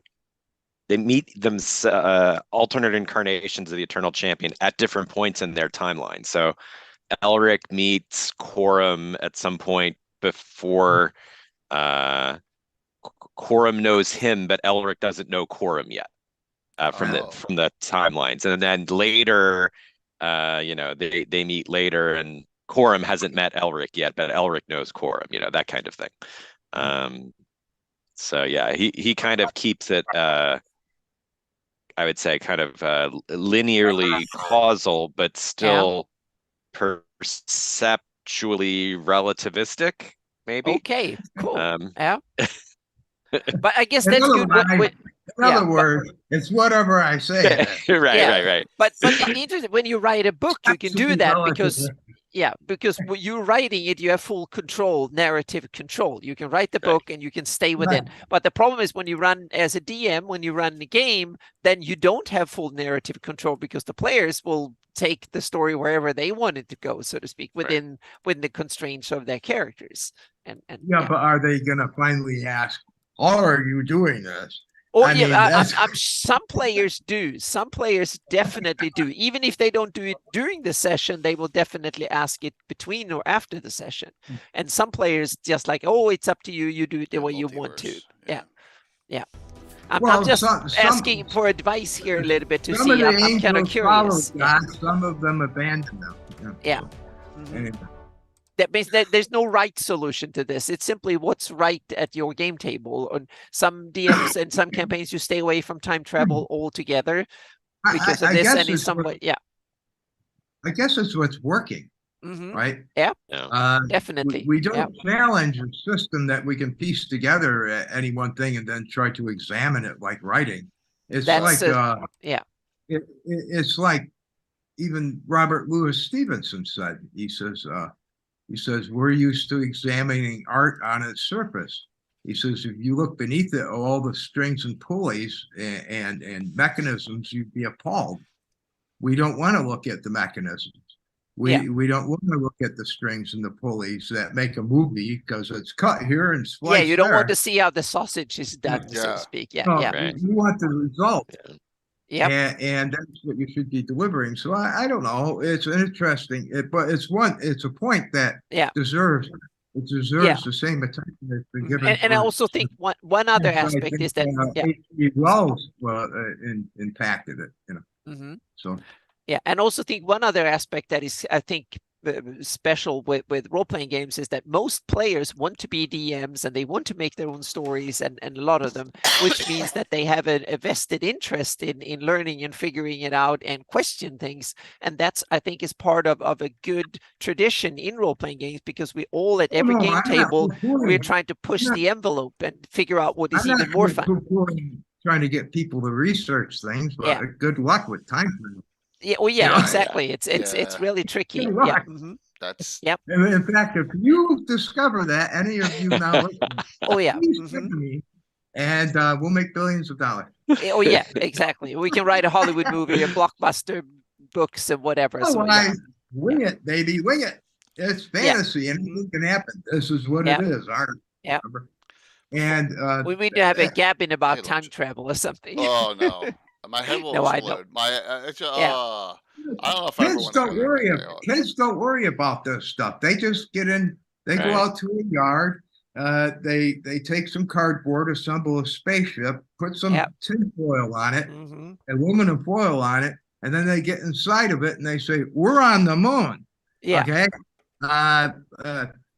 Couple of years later, they start asking critical questions to each other, and they either stop playing or they set up rules and stuff. So yeah. We all make up things. This whole thing is made up. That's oh yeah, that's the make believe. That's the one fun part about this. It is make believe. Yeah, that's funny, Tino. If we had to explain cause and effect in this game, we'd all be going nuts. Yeah, or physics. Is another thing with spells. So there's a lot of questions on future projects. I haven't please touched on Dark Druid yet. Yeah. But we've had multiple questions on Dun Falcon. Are you going to be doing anything with that in the future? What is it? Dun Falcon? Dun Falcon. Yeah. Okay. Is this yeah, it was supposed to be Orb. There you go. No someone help me here. Dun Falcon is Gary's creation. It's Gary's. There you go. So it's not Rob. There you go. So that's not his. There you go. It was a stand-in when he formed New Infinities. Okay. The name of was Falcon Dun and Dun Falcon, and one was the city and one was the castle. Orb, you have your answer. That's not Rob. So I didn't. Okay, cool. I have my original manuscript that I wrote and turned over to Tri-G, which was never published because it was unfinished as they went out of business. Okay. And that original map for that city, 16 pages. Okay. And that was turned back over then by myself. And that was turned over and it's held that the manuscripts and the rights and the maps for that are all held by the Gygax estate. So it's tied up in that. Yep. Okay. Then we won't go there anymore with that. That's good. So Orb, there's your answer. So let's. Sorry. No. It's good. Good to hear. So Dark Druids is awesome, and this is readily available too. I know Alex has been linking it. So I know Anna. What was the item during the magic items that you? Discussed? It was the from the. Hang on a second. Give me the page. Yeah, exactly. I'm looking through it here. Travel in time. Travel in time, Anna. Find it. Yeah, exactly. That's the thing. It was the there's it's not the Urn of Elemental Darkness. It's the Tarascu spike on page 41. That's it. 43 in the PDF. Yeah. Yeah. There we go. Yep. And then I had it. I used it as an example of you can go big with stuff, so to speak. Yeah. Lots of new magic items in here. Yeah. So what about the like? She was discussing it. We had a magic item show. Magic Item's a Greyhawk show, and this came up. So just some really great stuff here about it. Was an example you can just take if you have like a major thing like dragon teeth or whatever. You can turn these things, or you can give them special properties and stuff. Right. And then I used as an example. I took your Tarascu spike as an example. Yeah, it's really. What is this on the Legends and Lore? Yeah, it was on Legends and Lore discussion. Yeah, we talked about magic items in Greyhawk as a topic. You have to get me in on one of those sometime. Yeah, they start at 8 o'clock Eastern time at night. Yep. So anybody can join in. You can watch it. It's usually a topic of three of us, and then we bring in special guests. Alan was actually on Wednesday, so Alan's like double headering it here. But if it's 8 o'clock p.m. Eastern our time, what time is that for you? That's probably about 2 o'clock in the morning. I think it's later than that, isn't it? 3? Yeah. something Probably like that. why I'm missing him. Yeah. Yeah. Mhm. Yeah. I remember I've been on a couple of times from Sweden, and it was Yeah, it's you in had the to get in up the middle like of 2 the night, o'clock in the so. morning, 1:30, 2 o'clock, 2:30. Yep. So to Vampire. Dark Druids, you have them in. All right, let me get this map up just so I can understand this. Dark Druids they're in the Fang Forest in your game, right? Is that correct? That's where this takes place. Dark Druids. That's correct. Okay. Mhm. All right. Mhm. I moved mine to the Norwood. Oh God, my brain just shut off. The Gnarly Forest. That's Gnarly. Mine's Yeah. in the Gnarly. That's where it is, which is Sylvan Elves and all sorts of Rangers and all. I thought that fit really well, and it works in my Norwell campaign. Well, you can move it if you want, you know. Yeah. It's said in the module though. It's a bank forest. So Okay. Yes. we can throw it in any forest you want. Right. But this is But in the contiguous history of the area, for me at least, yeah. With the mound, which is part of what I talk about in there, that's where the Orky level's at. Okay. Well, I named the Orky level, which has a startling history in D&D. That's under the barbarous close locations. But Bank Forest, yeah, this is where Dark Druids took place. Okay. I had to put it somewhere. Right, and that's the Yeah. same thing. I thought the Gnarly fit perfectly in the Wild Coast in the Greyhawk area. So, yep. I already had Robilar up there in the Gnarly. He's on the edge of the Gnarly. It's a big forest. Forest, what I call Gnarlwood. Yep. And so yeah, there's a lot of interesting things. But yeah, that's a Greyhawk adventure, really. Yeah. Oh, absolutely. And adding Dark Druids to the campaign is awesome. Because I know Anna's got a really visceral feel to her Old Fate Druids as it is, right, Anna? Yeah, I took a lot of inspiration from this. I went a different route in some ways than you, but I took so much inspiration from this. This was, when I read this first, it was my deep dive into making my own version of the Flan and Druidism and the Old Faith. Oh, that's good. Yeah, so it was, yeah, because I think that so you can either use these things as is or yeah. But I didn't, use it as it is, but I took so much inspiration from it, and I also did the same with Zuktmoy. And one of the coolest thing in the Return of the Robilar is the taint of Zuktmoy. It's cool. You have different mechanics, but it's the inspiration from it that I had some vague ideas, but when I read this, it's like, yes, that's how I want to do it. So you brought out the most evil version of DM Anna possible in this, so I'm getting like, I'm so glad that my players took their characters out of the Zuktmoy cave they were in my Shieldlands campaign, because if I'd known this, it would have been real bad. Campaign would have derailed from then on, and we would have come back 500 years later or something like that, maybe. Yeah, when they could get themselves out of their fungal state, so to speak, or something, or they moved up or moved down the demon ladder, so to speak, the fiendish ladder of evolvement or something. So yeah. But that's I have a lot in mind for Zuktmoy. I would actually want to write a book, a novel on her. Yeah, you should. That would be really good. Yeah, you should. And and you also play with mechanics in some ways. Yeah, you have different types of damage. You work both on the mechanic side and the thematic side, which I think is interesting. You push the mechanics boundaries a bit. It has to be holistic.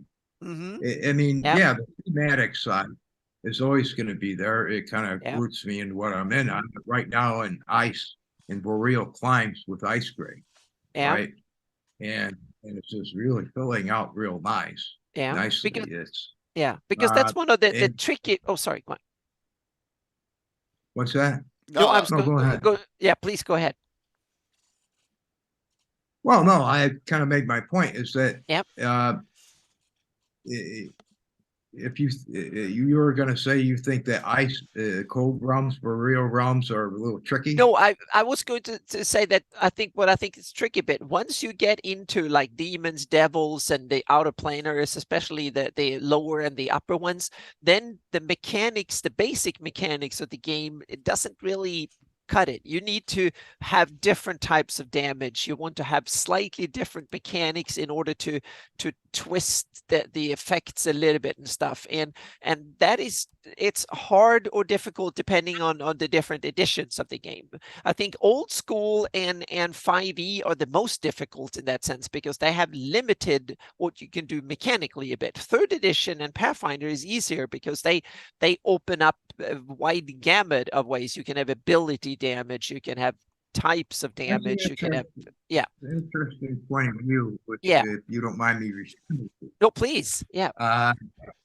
Because the one thing you said about first edition,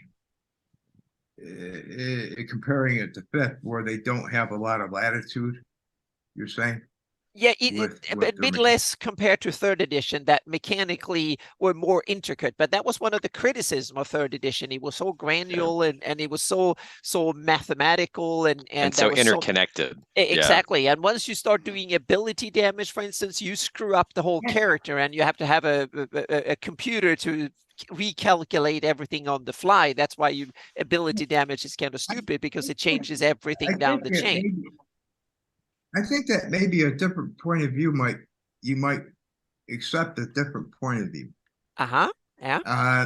Is that first edition and thus second edition and thus original D&D, because they're basically all grounded on the same mechanical, simple mechanic as a base, right? Yeah. And with the idea that you can incorporate things that are house rule, flesh out things that you want to do with them, and otherwise work off of the simple mechanic and make it as complex as you wish. I'm not talking about complicated. I'm talking about adding complexity to it, which is considered and designed to be rich expansion. Rob, you're describing what I've done with it. Yeah. No, literally. First, I got 40 some classes and specialty priests and wild mages and elementalists and all that, but the system of combat and the system is still there. The rule system around it, right? Well, I found the reason I stayed with the simplistic mechanic, is because you can improve upon it. No, you're dead on. Then, if you start going too far, you start pushing outside of the wall, so to speak. You start to break the wall. And you and then with a more simplistic system, you can layer on these subsystems, but then again, without breaking the whole thing. Well, I was really referring back, and we're all in agreement on that. But I was referring back to what Anna was saying about where it becomes more the more you add for things that are.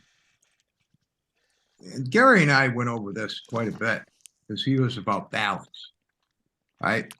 I was not a stickler for balance as much as he was, because I thought you could achieve balance in the game as it was taking place, right? He wanted to have all this incorporated up front, so you could sit there and linearly track the mechanics, right? And to me, that took out a lot of the suspense of the game of not knowing what's going to go on, and it made a lot of stuff predictable, right? And to me, fantasy should be unpredictable. So I think it requires a DM's constant oversight. Yes. To know when, and we did this, and it's not cheating. It's just that sometimes linear results don't work. Like when we're rolling on an outdoor encounter, and Gary and I were judging. I don't know who it was, but they got miscellaneous magic item when we roll as we're co-DMing this person, and they got it was an orb of annihilation. And we're looking at it sort of like, are we gonna allow this? Right? I don't do we random did it. magic anymore ever because of that kind of stuff. What about wild magic? I don't you like mean... I don't like random magic items. items. No. Oh, gotcha. Yeah. No. Yeah, wild magic. Really Wild don't. fine. Yeah. Because it really limits the scope of the game down to just, hey, but I'm not saying make them all up, but you can take a +1 sword and add some things to it. Sure, and that's do it all the You time. can say, when the moon is in the second phase, it does 3 points extra damage. It's the moon +1 sword. Yep. Or make some history about it. Absolutely. All this stuff is all, as you can say, is manageable at just about every level, right? I just gave out a sword last week called a +2 longsword named Turmoil. So yeah, chaotic neutral. It's Turmoil. Turmoil. Yep, that was the name of the sword. Chaotic neutral sword. Yep. Oh, great. Had some abilities, and it had some. I don't think I want to be hit by that thing. Especially if I have to make a Turmoil save. First time player got it. Tennis versus Turmoil. It was in the Ed Greenwood game, so yeah, it was a Ranger. He got it in Ed's game, so last Saturday. But that's the wonders of this game, is the ability to take the base system. That's the way I see it, and expand on it. Yeah, that's why I tend to. I'm not disagreeing with Anna about the concepts of right. No. getting parts of the rules. Yeah. I mean, obviously, you get books upon books of these things now. Mm-hmm. Yeah. But I don't want to read through a book, 3 books, in order to play a game. So I would, and if I want to make it a little bit more interesting, I can always make it as a DM interesting in situ, in position, and skip the rest of it. With having to codify it. This is how house rules came out anyway. But there's other DM strategies that are better used than just creating house rules, which then adds to the rule stack, right? It's whether as you're tracking the adventure that's taking place, whether it's gone out of control and the people are being battered due to random dice rolls, and whether you're just going to accept that or give them an out, right? Yeah. And because we are the creators of these games, you create an adventure, right? Like the one I'm creating now. You do it the same way that you would do if you had applied all these things one step at a time in your game. You said you now run into this, you use the same process, except that in the end point, it must be a certain way. It must have a beginning, middle, end, and a conclusion. It has a definition point.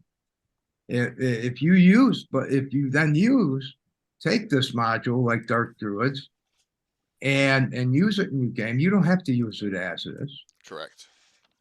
Right? In fact, it doesn't need to reach a final definition point. No, this is the latitude of the DM. Yeah.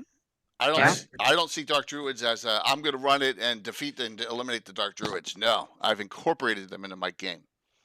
Yeah, that's exactly it. And there's enough information to do that. That's why I think that products like that and Garden of the Plant Master are examples of what will give a lot more latitude to what the rules can do.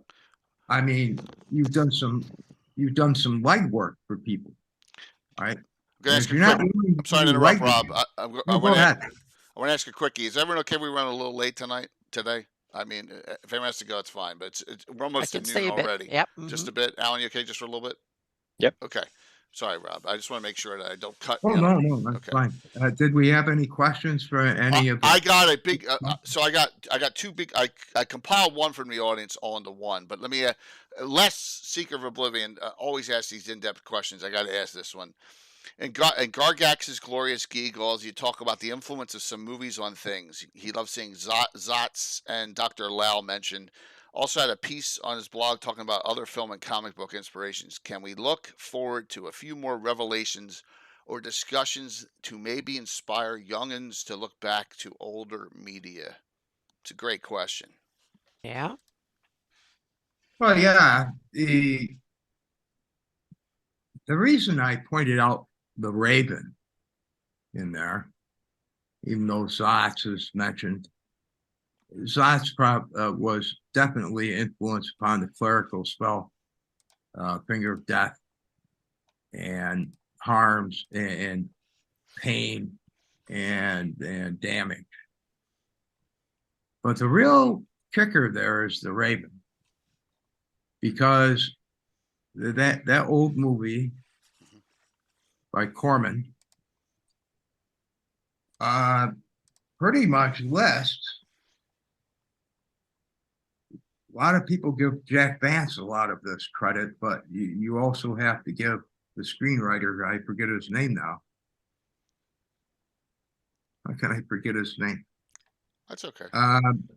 But the screenwriter for Corman there essentially created, along with Vance, the D&D system. And if you take a close look at everything that's going on in that movie, with the spells turning stone to flesh, or flesh to stone, as Boris Karloff turns Vincent Price's character into stone, and all these other things that are it's not only the magic missile spell, but there's levitation, and there's Matheson. kind of like a pass wall effect. There's teleportation going on in it, where Peter Lorre's character is teleported out by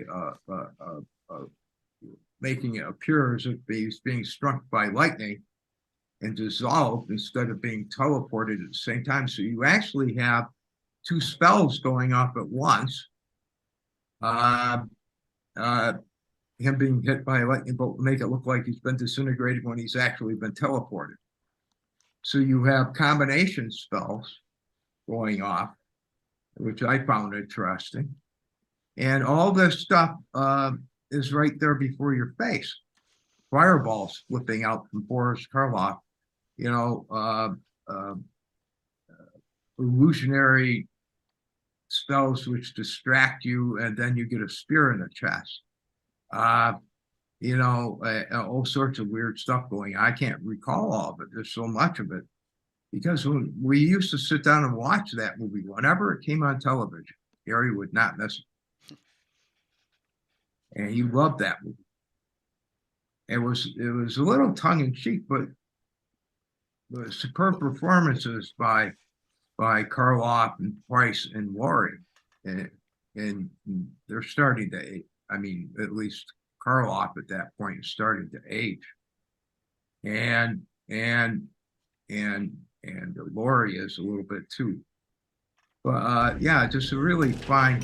It has nothing to do with the Raven whatsoever. They use it as a staging point. In fact, the screenwriter, I should bash myself in the head for not knowing his name off the top of my head. Richard Matheson, somebody put in chat. Yeah. Matheson, when he looked at the screenplay, when Corman brought him the matter, he says, we're going to do Edgar Allan Poe's The Raven. And Matheson kind of looked at it and says, the only way we can do this is if it's a comedy. And he says, no, you're not going to take this. And they went with it. But there was enough interesting stuff going on in it. So you got Matheson's doing all these screenplays for Corman. So you get the House of Usher. that's called House of Usher is also written by Matheson. So but Matheson is partially responsible for forming. You call it Corman's movie, but he's the one who wrote the script, and he's the one showing all the action and describing the magic system as it is between these three wizards. And so it's Matheson, who's as the writer who's created this system of all these crazy spells, and shields, and magic missiles coming at you, and so many material objects like a cannon to fire things at you. It's great stuff. And about the future of it, there's numerous ones. I mentioned it in Price is Price. One of the underlooked influences is this movie that stars, of all people, Gary Lockwood and Basil Rathbone, who plays the evil necromancer, Basil does. And that's The Magic Sword, which was put out in 1962. Now, I refer to this at the end of Price is Price because of the influences that I'm doing as send-ups within the module, right? And I also have, of course, those hands running around that are referred to as things. Of course, that's a send-up to the Addams family and thing in its box. And so, but I don't mention that. I say let somebody figure that one out. So, but yeah, there's all these influences on D&D, and I don't think they'll stop. And there's a lot of stuff. I mean, you start looking at all the Guanji stuff, and dinosaurs in the movies, Valley of Guanji, and of course, Isle of the Ape. You know, it's straight from King Kong. Yeah. You go over that. The interesting thing about D&D, and this is holds true even before it was D&D and it was just being play tested by artists. They're throwing in all this stuff from fantasy and movies, and it's not just one or the other, it's both. Right? I covered this in one of those articles I wrote for Lord of the Green Dragons blogspot, which was taking D&D back to its future, whatever it was. I can't remember the title. Taking D&D back to the future, and about all the influences upon it. And that it goes from stuff from cartoons with Felix the Cat and the Bag of Tricks, which I put into Greyhawk Supplement #1. The Bean Bag, which is kind of like derived from Jack and the Beanstalk. And you go to all these other things. And so it's quite fitting, considering that all these elves and stuff come from all these European fairy tales and legends and lore and stuff that were finally accumulated by those like the Grimms and Hans Christian Andersen and so forth. Mm-hmm. And so yeah, there's more movies that I could touch upon. I'm not sure if it'd be profound. No, but I think it's a cool discussion. Yeah, it's a cool discussion. I find that the way to get youth or others in back from like 5th into old school OSR, 1E, 2E, whatever, is just to have them experience it and play. And then they're like, wow. That's the best way of doing it. Yeah. Yeah. It kind of points to what you really have to know. Yeah, absolutely. You know, instead of sitting there and saying, I got to read this whole book in order to play this game. You just put them through the experience and say, okay, so we really need these tables over here and these dice and this character sheet, and the rest of it you can guide us through. Yeah.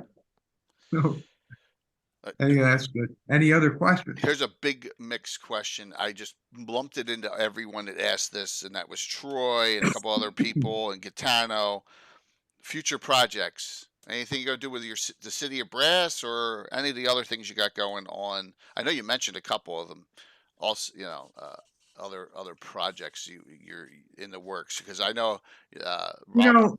I'm kind of like Neil Young. When he was interviewed by Charlie Rose back in 2006, it's a really great interview, and Charlie Rose asked him, he says, what are you going to be doing? And Neil Young just kind of says, well, whatever I want to do. And because you start out in these paths, and I've been criticized for this, but I'm really truly an artist when it comes to this. If I find a dead end with something, or if I find something interesting, I'm going to pursue that, right? And it's not that it interferes totally with me, but I usually have 3 or 4 products that are percolating at a time, Right. because of that. And I know it's frustrating, because it can be frustrating because they change gears a lot. I've been a lot better about it recently. So brass, no, in fact, we'd have to talk with Alan about that, because right now brass ostensibly is owned by his company and John's company. Okay. So I could do other things about brass other than the city of Brass. Okay.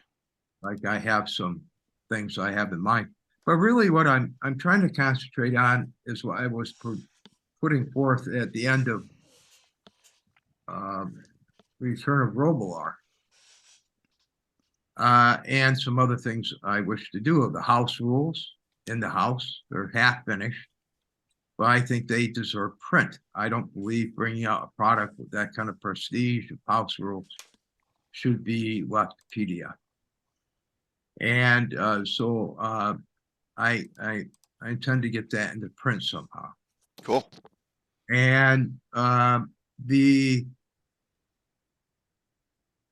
don't think I appreciate PDF, but there's one great thing that I don't like about it. And it's because you can't take it out and set it up in front of you. All right. You can't say, hey, here's the screen. Right. There's the maps. Here's the booklet. Yeah, you need to read them on a tablet or something Yeah. to have it So, around. Or print them out. Yeah. Or print them out. Yeah. I don't have as many people who used to order my products when they were printed. So this is a big deal right now. And we're, I think, going to rectify that either through finding a publisher or perhaps doing print on demand, and which would change the game. But we're not quite there, so don't be holding off supporting me, because if you don't support me, I'll never get to print on demand. So end of Robilar, I put up some things I want to do. I want to concentrate a couple of products, if not 3 of them, on the Barbarous Coast. Why? Good idea. Because you have Robilar's Castle, you have the Mound, where the Orky level's at, and you have Mistwood,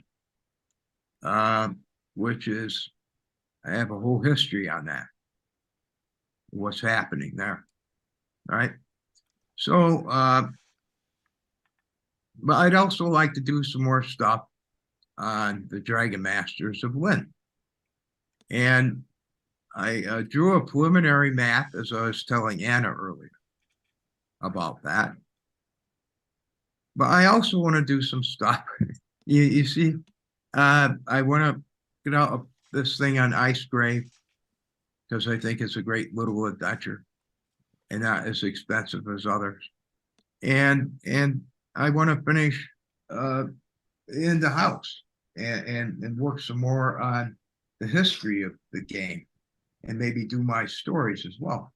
I've been talking to some artists recently, and I seem to have secured somebody to help me with a front cover for my Robilar's tails.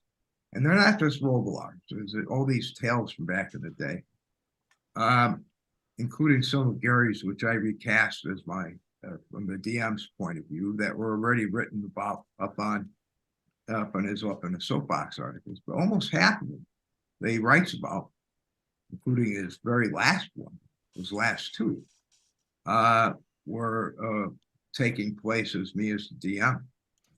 So I'm going to recast those, and I'm going to also do what Gary didn't do, because he went from stream of conscious memory of putting these stories down. He didn't write them. He didn't organize them with a timeline of when they occur. So I'm going to do that, and also get more definite about where they occur, which castle when, which environ when, and under what circumstances. So they're going to be organized as a timeline flow to from youngest to oldest. And so it's going to be and I'm going to add some commentary about those as well, about some historical sides. So I got somebody to do a front cover for that. Oh, that won't be a problem. But that has to be printed. Yeah. This is not something that I would want to see as a PDF. And I'm not bashing PDF. I think it has its portability and getting out there.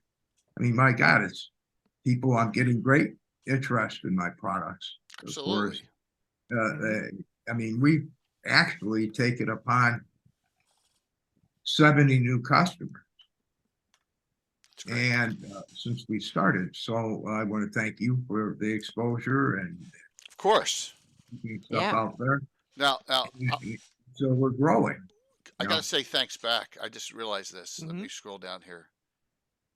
Special thanks to Alan Growy, Jay Scott, Anna Meyer, Doug Bear. That's really kind of you to put that in. Yeah, definitely. Yeah. Mm-hmm. Yeah. Did not even know that. No, you spent some time on a project that is Greyhawk that I've been working on for a long time, and in various forms. So it's my hat is off to anybody, including yourselves, who are front and center with it. Yeah. So there's so it's interesting to hear that Cannon Fire has a new magazine. Yeah. Yes. I kind of interrupted you on that before. What exactly is this? Is it a pay or is it free or what is it? No, it's free. It's free. a free fanzine. So you can download it for free. It's a PDF form. I'll email it to you. Okay. Yep. I'll email it to you when we're done. Okay, great. Yeah. Yep. It's got some great articles in it. I can contribute something to that. Oh, well, somebody wants an old fledgling game designer like me. That's fantastic. You guys have run out of juice. Yeah. I will put you in touch with Gary Julian and that crew, Norker, and that whole crew. Evan. Yeah. Yeah. That's right. Evan. Maybe I should get an account going back on Cannon Fire. Well, yeah. I know you don't like it, but the chat on Friday night on the Discord is crazy. That's normally where. How do you I don't wish to seem like an old bogey, because I started using computers when I was in 1980, right? So I've been at them quite, but this interface on just like Facebook has become very confusing. Right. Discord to me is like, what do you do? Well, the good thing is there's a chat feature where as long as you can figure out how to interface Discord into your sound, your microphone and your sound, and you can even do video, you can actually just be part of a live conversation on Discord, which is kind of cool. It's cool. Oh. It's a neat thing we could walk you through sort of navigating around Discord at some point, Rob, if you want to do that. Yeah. Oh, that'd be great. I mean, Just give we you don't kind of have a tutorial and stuff. So, Sam Weiss just said back, we would love to have something from you for Visions of Greyhawk. So, who was that? yeah, Rex, I'm gonna hear Sam Weiss. Sam Yeah, Weiss. he's one of the people that did Art Journal together. way back in Yeah. the day and stuff too. Oh, okay. Lots. All right, hold on Yeah. one sec. Here's Cannon Fire Discord. Here's Cannon Fire Discord. Also, Virtual GrowdCon signups for events start next week. There's Virtual GrowdCon Discord. There they both are. Please sign up for both. No, I have a question for you. Sure. We have a few minutes left. Yeah, we can go. Yeah, there's no. I mean, it's my show. We get to go until. I do. I can't help it. I'm not going to hit that button. You'll get nothing and like it. Yeah. So. I will do what I think. I always am courteous and ask. So. Yeah. No, that's fine with me. I mean, remember, I'm isolated in France. I don't deal with a lot of people. I'm lonely. No. How the hell does one go about discovering how to hire an OSR artist? So this is what you need to do. You need to contact some people who already have an in into that. So like Alan could probably get you in touch with Carlos. That's my suggestion, right? Carlos Lysing, who has, I'm Casey time. This is Hard in the Holes, myself and Carlos. And there's Chet Minton, who does great artwork, all those bullywugs and a priest of Washry on the cover. I Chet's done work for me twice. All right, there's Chet. There's a there whole. You go. He has a list of like 6 or 7 artists. Yeah. There's a lot of OSR artists out there. Yeah. Yeah. I'm looking for line people who do line illustration. Yeah. So and why Dan Smith is one, yeah. Yeah, Dan Smith's another one. Yeah, but why hasn't the OSR organized a central information conduit for this by now? They might not be the organizing type of people. It's OSR is like VHS is for video cassettes. There's no. There's different flavors of it. From Hackmaster to that many. There's like 50 different. Yeah, there are 50 different games. Everybody become their own island. But communicating between each other then requires artist edition list apparatus. Yeah. And they all have their different vibes, from very grungy, cringy, kind of dark to very fairy tale, cute, and the whole gamut, so to speak. I understand that, but I don't know who those people are because you can't find them. Well, you have to. There's not really a centralized resource, but if you're looking for a list of good artists, I could certainly send you 20 or 30 people who we've worked with. So it's all done through networking. Yep. Yeah, it's not it is. It is now. Yep. We're just being bluntly honest, Rob, with you on this. I'm gonna do here. Let me show you something. This is Virtual GrowdCon 4's logo for the con, which the Virtual Con, which is coming up. Let me just put up one that's not media. You're still on my list of. I need to get my events done this weekend. You and Anna. Yeah, exactly. Yes, I know. We're in the same boat. Where is this an online convention? Yeah, this is my 4th in year. October. The 4th year. You should run some events, Rob. Yep. If it's not going to be too late. No one tells me anything. I'm in France. I'm a wayward soul. So you That's start. Why we have do it the at 5 internet. o'clock in the morning. I guarantee you have signups. 5 o'clock Eastern Time, U.S. All right. So here's Virtual GrowdCon. This is Dan Smith, right? So it did that one. Virtual GrowdCon 4, and that's and it's on T-shirts. I have T-shirts with this.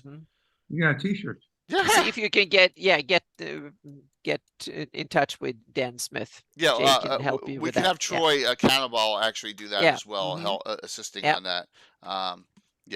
And if you're on the Campfire Discord, you'll find out about all this, about all the stuff going on, or watching the show here regularly, all the stuff that's going on. The signups for the events start next Saturday at noon Eastern. How many people are you expecting? We usually get around between 150 and 200 signups. We have over 50 events.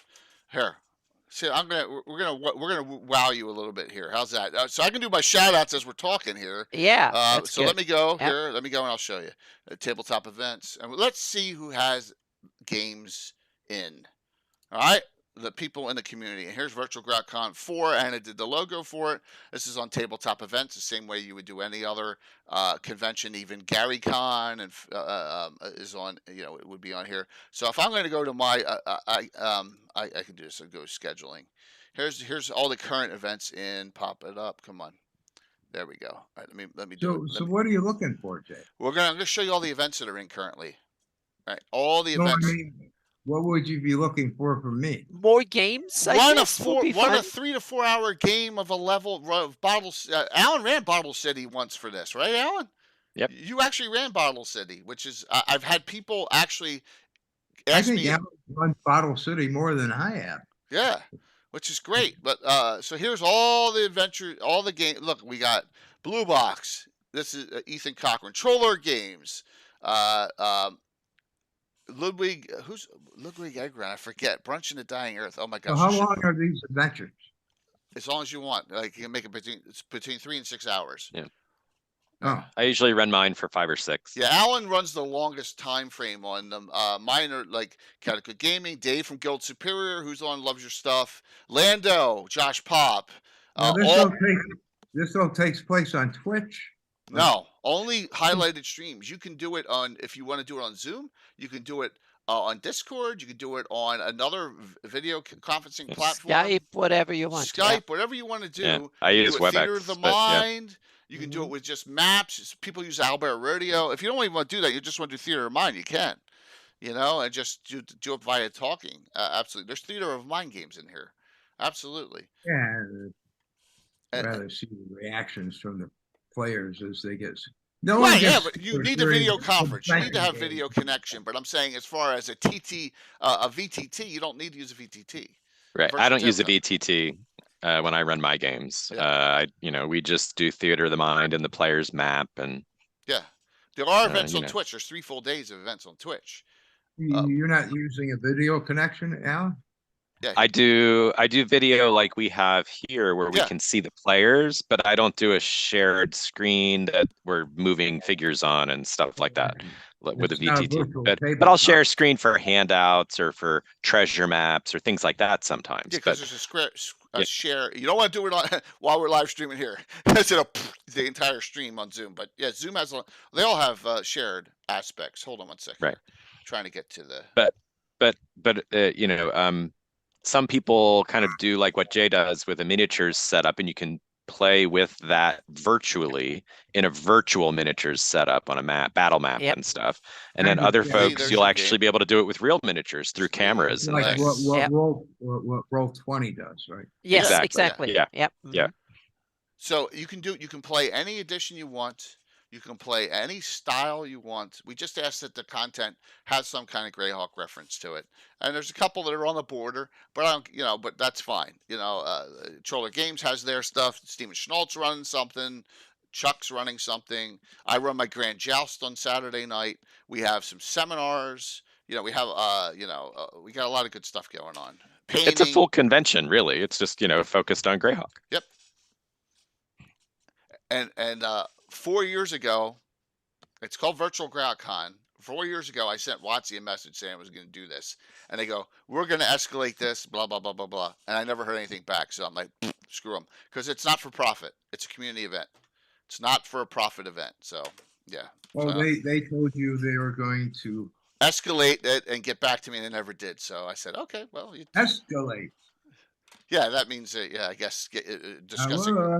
We're going to escalate. It's all versions, all editions. So this is some people in the community, Josh, say we should just change it to Hacktoberfest. I'm like, no, I'm not. Until they tell me we've changed name twice, so we should not. I'm not changing it for Virtual GrowdCon. So this is year 4 of it. This is our 4th year of doing it. Yeah. It's always fun because it's really nice to be able to also play games with folks in the community. I've met folks and played games with people who I'd online then, who sometimes you get to meet at GaryCon later and stuff. And some cases, you know, there are folks who I've still never met in person. Well, Yeah, listen, you're going to meet a lot of them this year, Alan. You don't know how. There's going to be triple what was there last year from the community at GaryCon Founders and Legends. Triple. You should see all the people coming this year. It's going to be awesome. And this is the first time a lot of the ladies from the stream and playing my games live are all coming. Nice. It's gonna you know, it's gonna be awesome. The virtual Greyhawk. To GaryCon for the 50th anniversary. Yeah. In What March. is the deadline to submit games? Well, if we go down here, you can submit games after the. All right, here are the key dates, everyone. Sign ups for the games starts, in fact, almost to the minute, 22 minutes earlier, next Saturday, noon Eastern, because there's going to be a rush on certain games. There's going to be. Like Allen's fills right away. Tim's, there's only one open sign up for Tim's. The Jousts, they all fill up within 10 minutes. Oh, there's a ton of content. That is August 26th. You can submit events all the way up through October 1st. Now, they may not get filled as easily, but this is the weekend of October 6th, Friday, October 6th, through Sunday, October 8th. Okay? It's the first major, and that's year 4, so. Yep. Jay, were you emailing me something? Sure. Somebody emailing me something. Visions of Greyhawk. Yeah, I'm emailing you Visions of Greyhawk. I'll email you the link for this Send me too. the information as well. And there is one. Yeah, and if you want to run something, I can manually enter it. You just got to tell me what to put in, and I will enter the event for you. So you don't have to worry about that. And I'll if you ever wanted to do something. So. Well, if I do something, it'll probably be Lost City of the Elders. It's one of my favorite go-to conventions. There you go. Yeah, because of different reactions I've had to it by many parties. And don't worry about the time. If you put in 6 a.m. Saturday morning or Sunday morning, whatever you want, and it's your time, it's 7-hour difference or 6. You will fill up the table. The table will be filled up in 10 minutes. You're doing it based upon the Eastern Coast location. EDT. Yeah. Okay. So 6 hours. So yeah, if you did it at 6 a.m., that would be noon your time to start. That's what I would do. I would set up a game, put it in at 6 o'clock in the morning. Yeah. Or, you know, if you want to run it in the afternoon. Just run it in the afternoon for through the night. Whatever. You can, whatever you want to do. Yeah. You're giving me some leeway. You can do it whenever you want. If you want to do it late in the evening. It's not a rigid every 4-hour slot like Gen Con is. You can set the time to start up whenever works best for you. No, I understand that.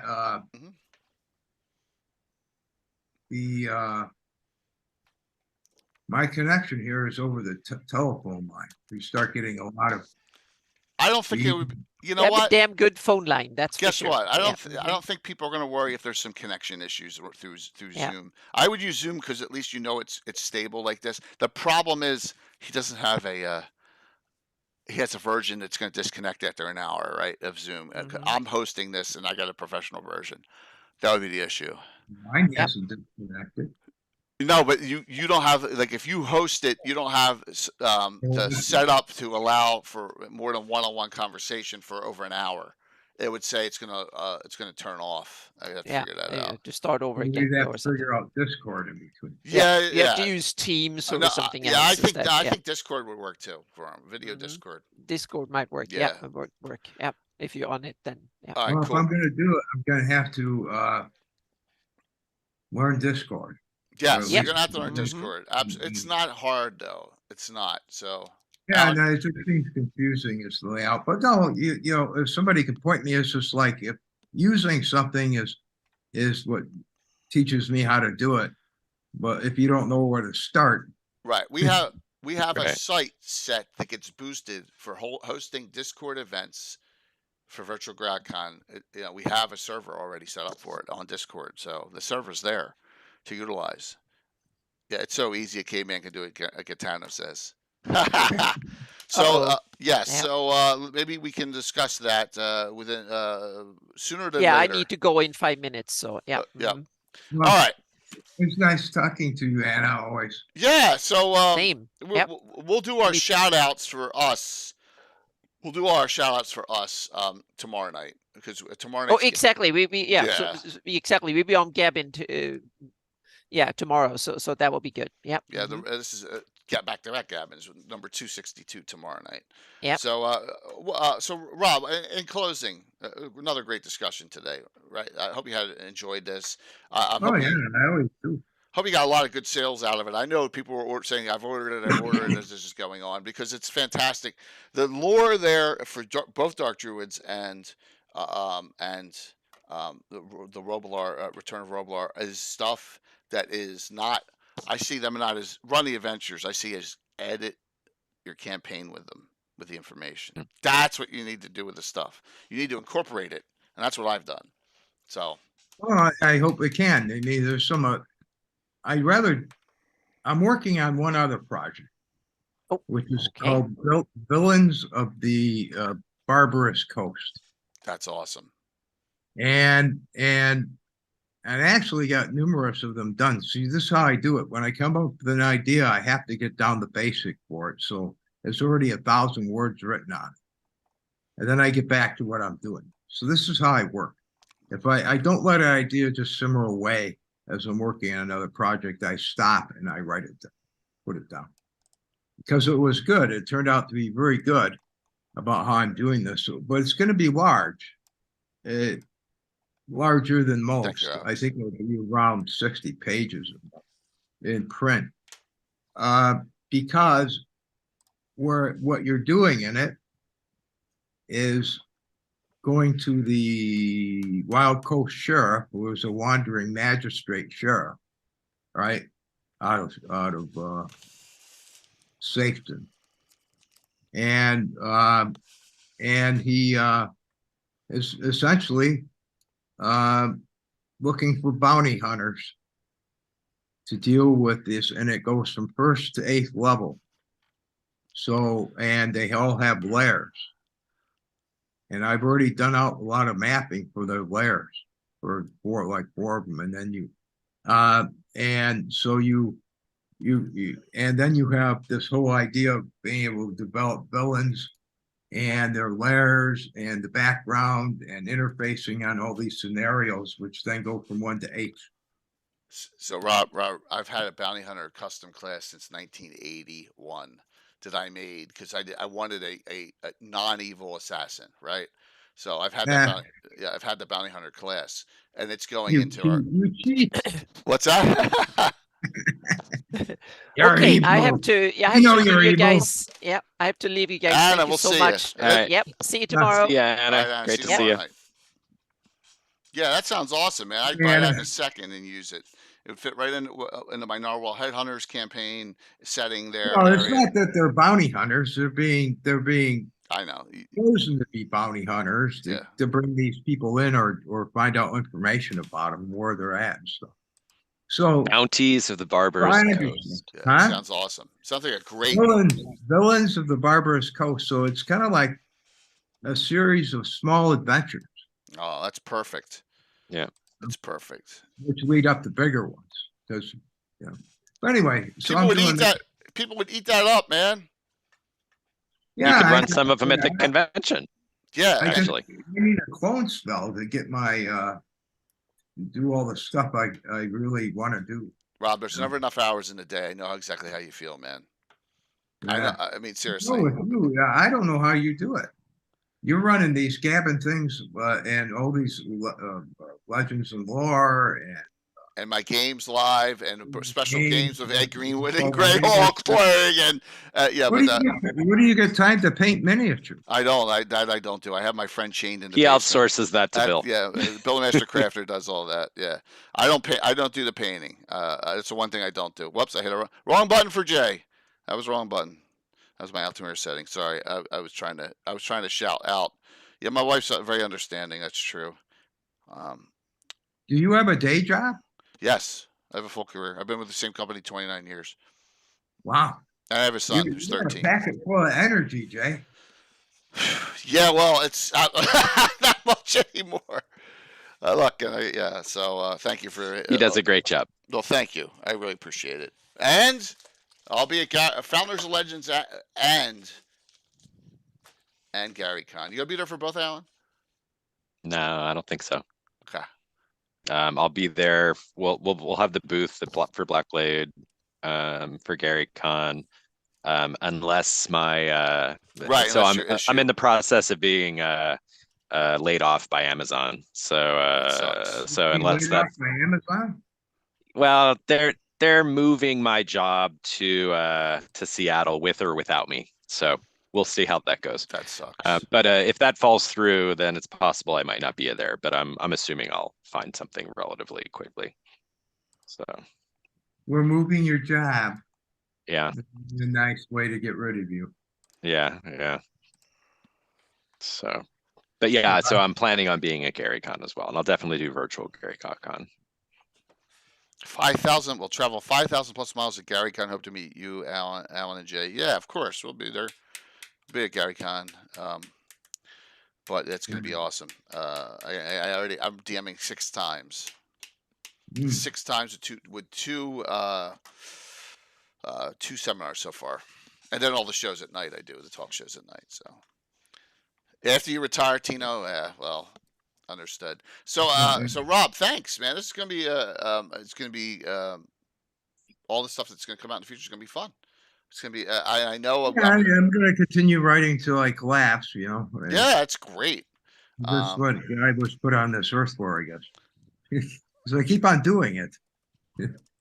So, but note that let's do this. Ready? So we got let's see, we got to give for 3. We got $10 gift certificate to Troller Games giveaway. Let me and then we're doing a 25 tomorrow night. I'm saving it for the tomorrow night discussion as well. So we got some good stuff coming up. Hold on one sec. Let me set this up, get this out, and then we'll. Alan, do you got anything you want to promote, man? No, I just got to get my events in. So I really appreciate that. Yeah. Because the last Greyhawk for virtual Greyhawk. Yeah, and the reason I ask, and for GaryCon actually, so yeah. Here's why I want them all in before the sign up start. Anyone who puts them in late, someone may sign up for that one and then unsign up for something they already signed up for. Right? I don't think that's fair to the DMs who signed up, and that's why. You should. Yeah, I need to look and see what I want to register for, and then I'll go ahead and I'll set up my events around that schedule. Yeah, definitely. But and then I know you run right up into and then Sunday night, and then hop into on Sunday, and then you hop right into the Ask the Experts at the end too, which is cool. So, and that starts at 7:00, so that would be 1 a.m. your time, Rob. We have let's see, we have Alan. Are we talking about Greyhawk virtual? Yeah, the Gabbin that Sunday night is an Ask the Experts. Now, Eric Mona cannot make it this year due to a conflict. I have Alan, Malden, Joe Block. This is for what? Eric Boyd, Greyhawk. This is closing up the virtual Greyhawk Con panel. It closes the con. It's your Gabbin at that point. Yeah, it's the very last event every year of the con, and it starts at 7 p.m. EDT, and it runs so for 2 to 3 hours. Do you want to include me in that, or what's that? What's the mention for that? Is this to include me? Well, or? What I'm saying, Rob, is it starts at your time, 1:00 in the morning. Oh yeah, and it won't end till 3. Just yeah, and it's so. Yeah, unfortunately, I'm just saying, I don't think you want to hop on in the middle of the night and do that. I could probably handle it, but keep my wife away. Yes, well. If you want to participate, our upstairs bedroom was joined by a staircase, but it's open. If you want to participate, the invitation's open. Okay, just let me know. Yep, absolutely. Talk, I'm whispering. I'm the whisperer from beyond. And it gets loud and boisterous too. It does during them because we ask, a lot of people ask a lot of questions. Here we go. Who's the winner today? Closing this out, and let's see who wins. Who wins this? And I'll get it right out to you. Les, Seeker of Oblivion. Les, I'll get that right out to you. Give me as soon as we're done here. Les won the gift certificate. There you go. Congrats. So, what a great discussion. I know we went really long, but thank you all for support. Who are we rating into? I see 2 people in the stream team on, but I don't know if either of them are running Greyhawk content right now. Let me see. That's 20 sides, and that is also a Guild Superior. 20 sides crossing the threshold. BX, but I don't see Alex playing in that game. And Guild Superior is the incident at Fairwind Falls. What system is that? Oh, it's a D&D adventure. I may go into that then. I may stream into. We'll go into Guild Superior then. So, yeah, Mistar. That's cool, Chris. Them being a Mistar, but I don't see Alex on. I would do it if Alex was on, but I don't see him. So, but Alan, thank you so very much for helping on this one. And 2 streams in a row. Thank you, man. I'll put up some links. I'll put up some links to Rob. Your new stuff. I'll link to the streams. Awesome. And I'll link to some of the naming resources and stuff we were talking about in the language show on Wednesday too. So. And what we'll do is, and please. Greyhawk language. So I saw that up on your Facebook page. Yeah. I will, Rob. I will email you the first visions of Greyhawk, and I will also email you the information, the information for VirtualGraphic, the link and all that. You guys are great. So thanks a lot, everyone. What would I do without you? Come on, man. If it wasn't us, it would be someone. Come on, the community is fantastic. So it's the whole community. Yeah, it really is. It's the entire. No, I understand that. I appreciate the outlet. It's kind of like a conduit, isn't it? As well as a place to gather. In my 7 years of being over here, I've been a little out of touch with things. And because of what we were doing with running the company and everything. And I think technology to a certain extent has surpassed, not my competence, but it's surpassed my I understand. point of reference. Yeah, but I think we can get it so that it'll work for you for even DMing something. I think it'll work. All right. That's great. If you could get it up to that, I'll gladly do virtual. I think we can work on that. Absolutely. Here, let me set this rate up real quick here. Get everyone on their way here. Give me 1 second. Let me find the right buttons. Always finding the right buttons. Thanks, everybody. Yeah, what a fun discussion tonight. What'd you enjoy mostly about it? What did I enjoy? I found out some stuff I didn't know about. Especially references that the Sage was hysterical. I did not know that about this. The catapult. He just said literally catapult and shot him in the air. Yeah, I was reading that. Oh my gosh! Thanks, everyone. No, he kept it secret from me. Oh my gosh, it's funny. And then he wheels it up. He thought I was going to put myself into a catapult. I just about broke his head because I had spent thousands and thousands of gold pieces and months and been waiting to do this.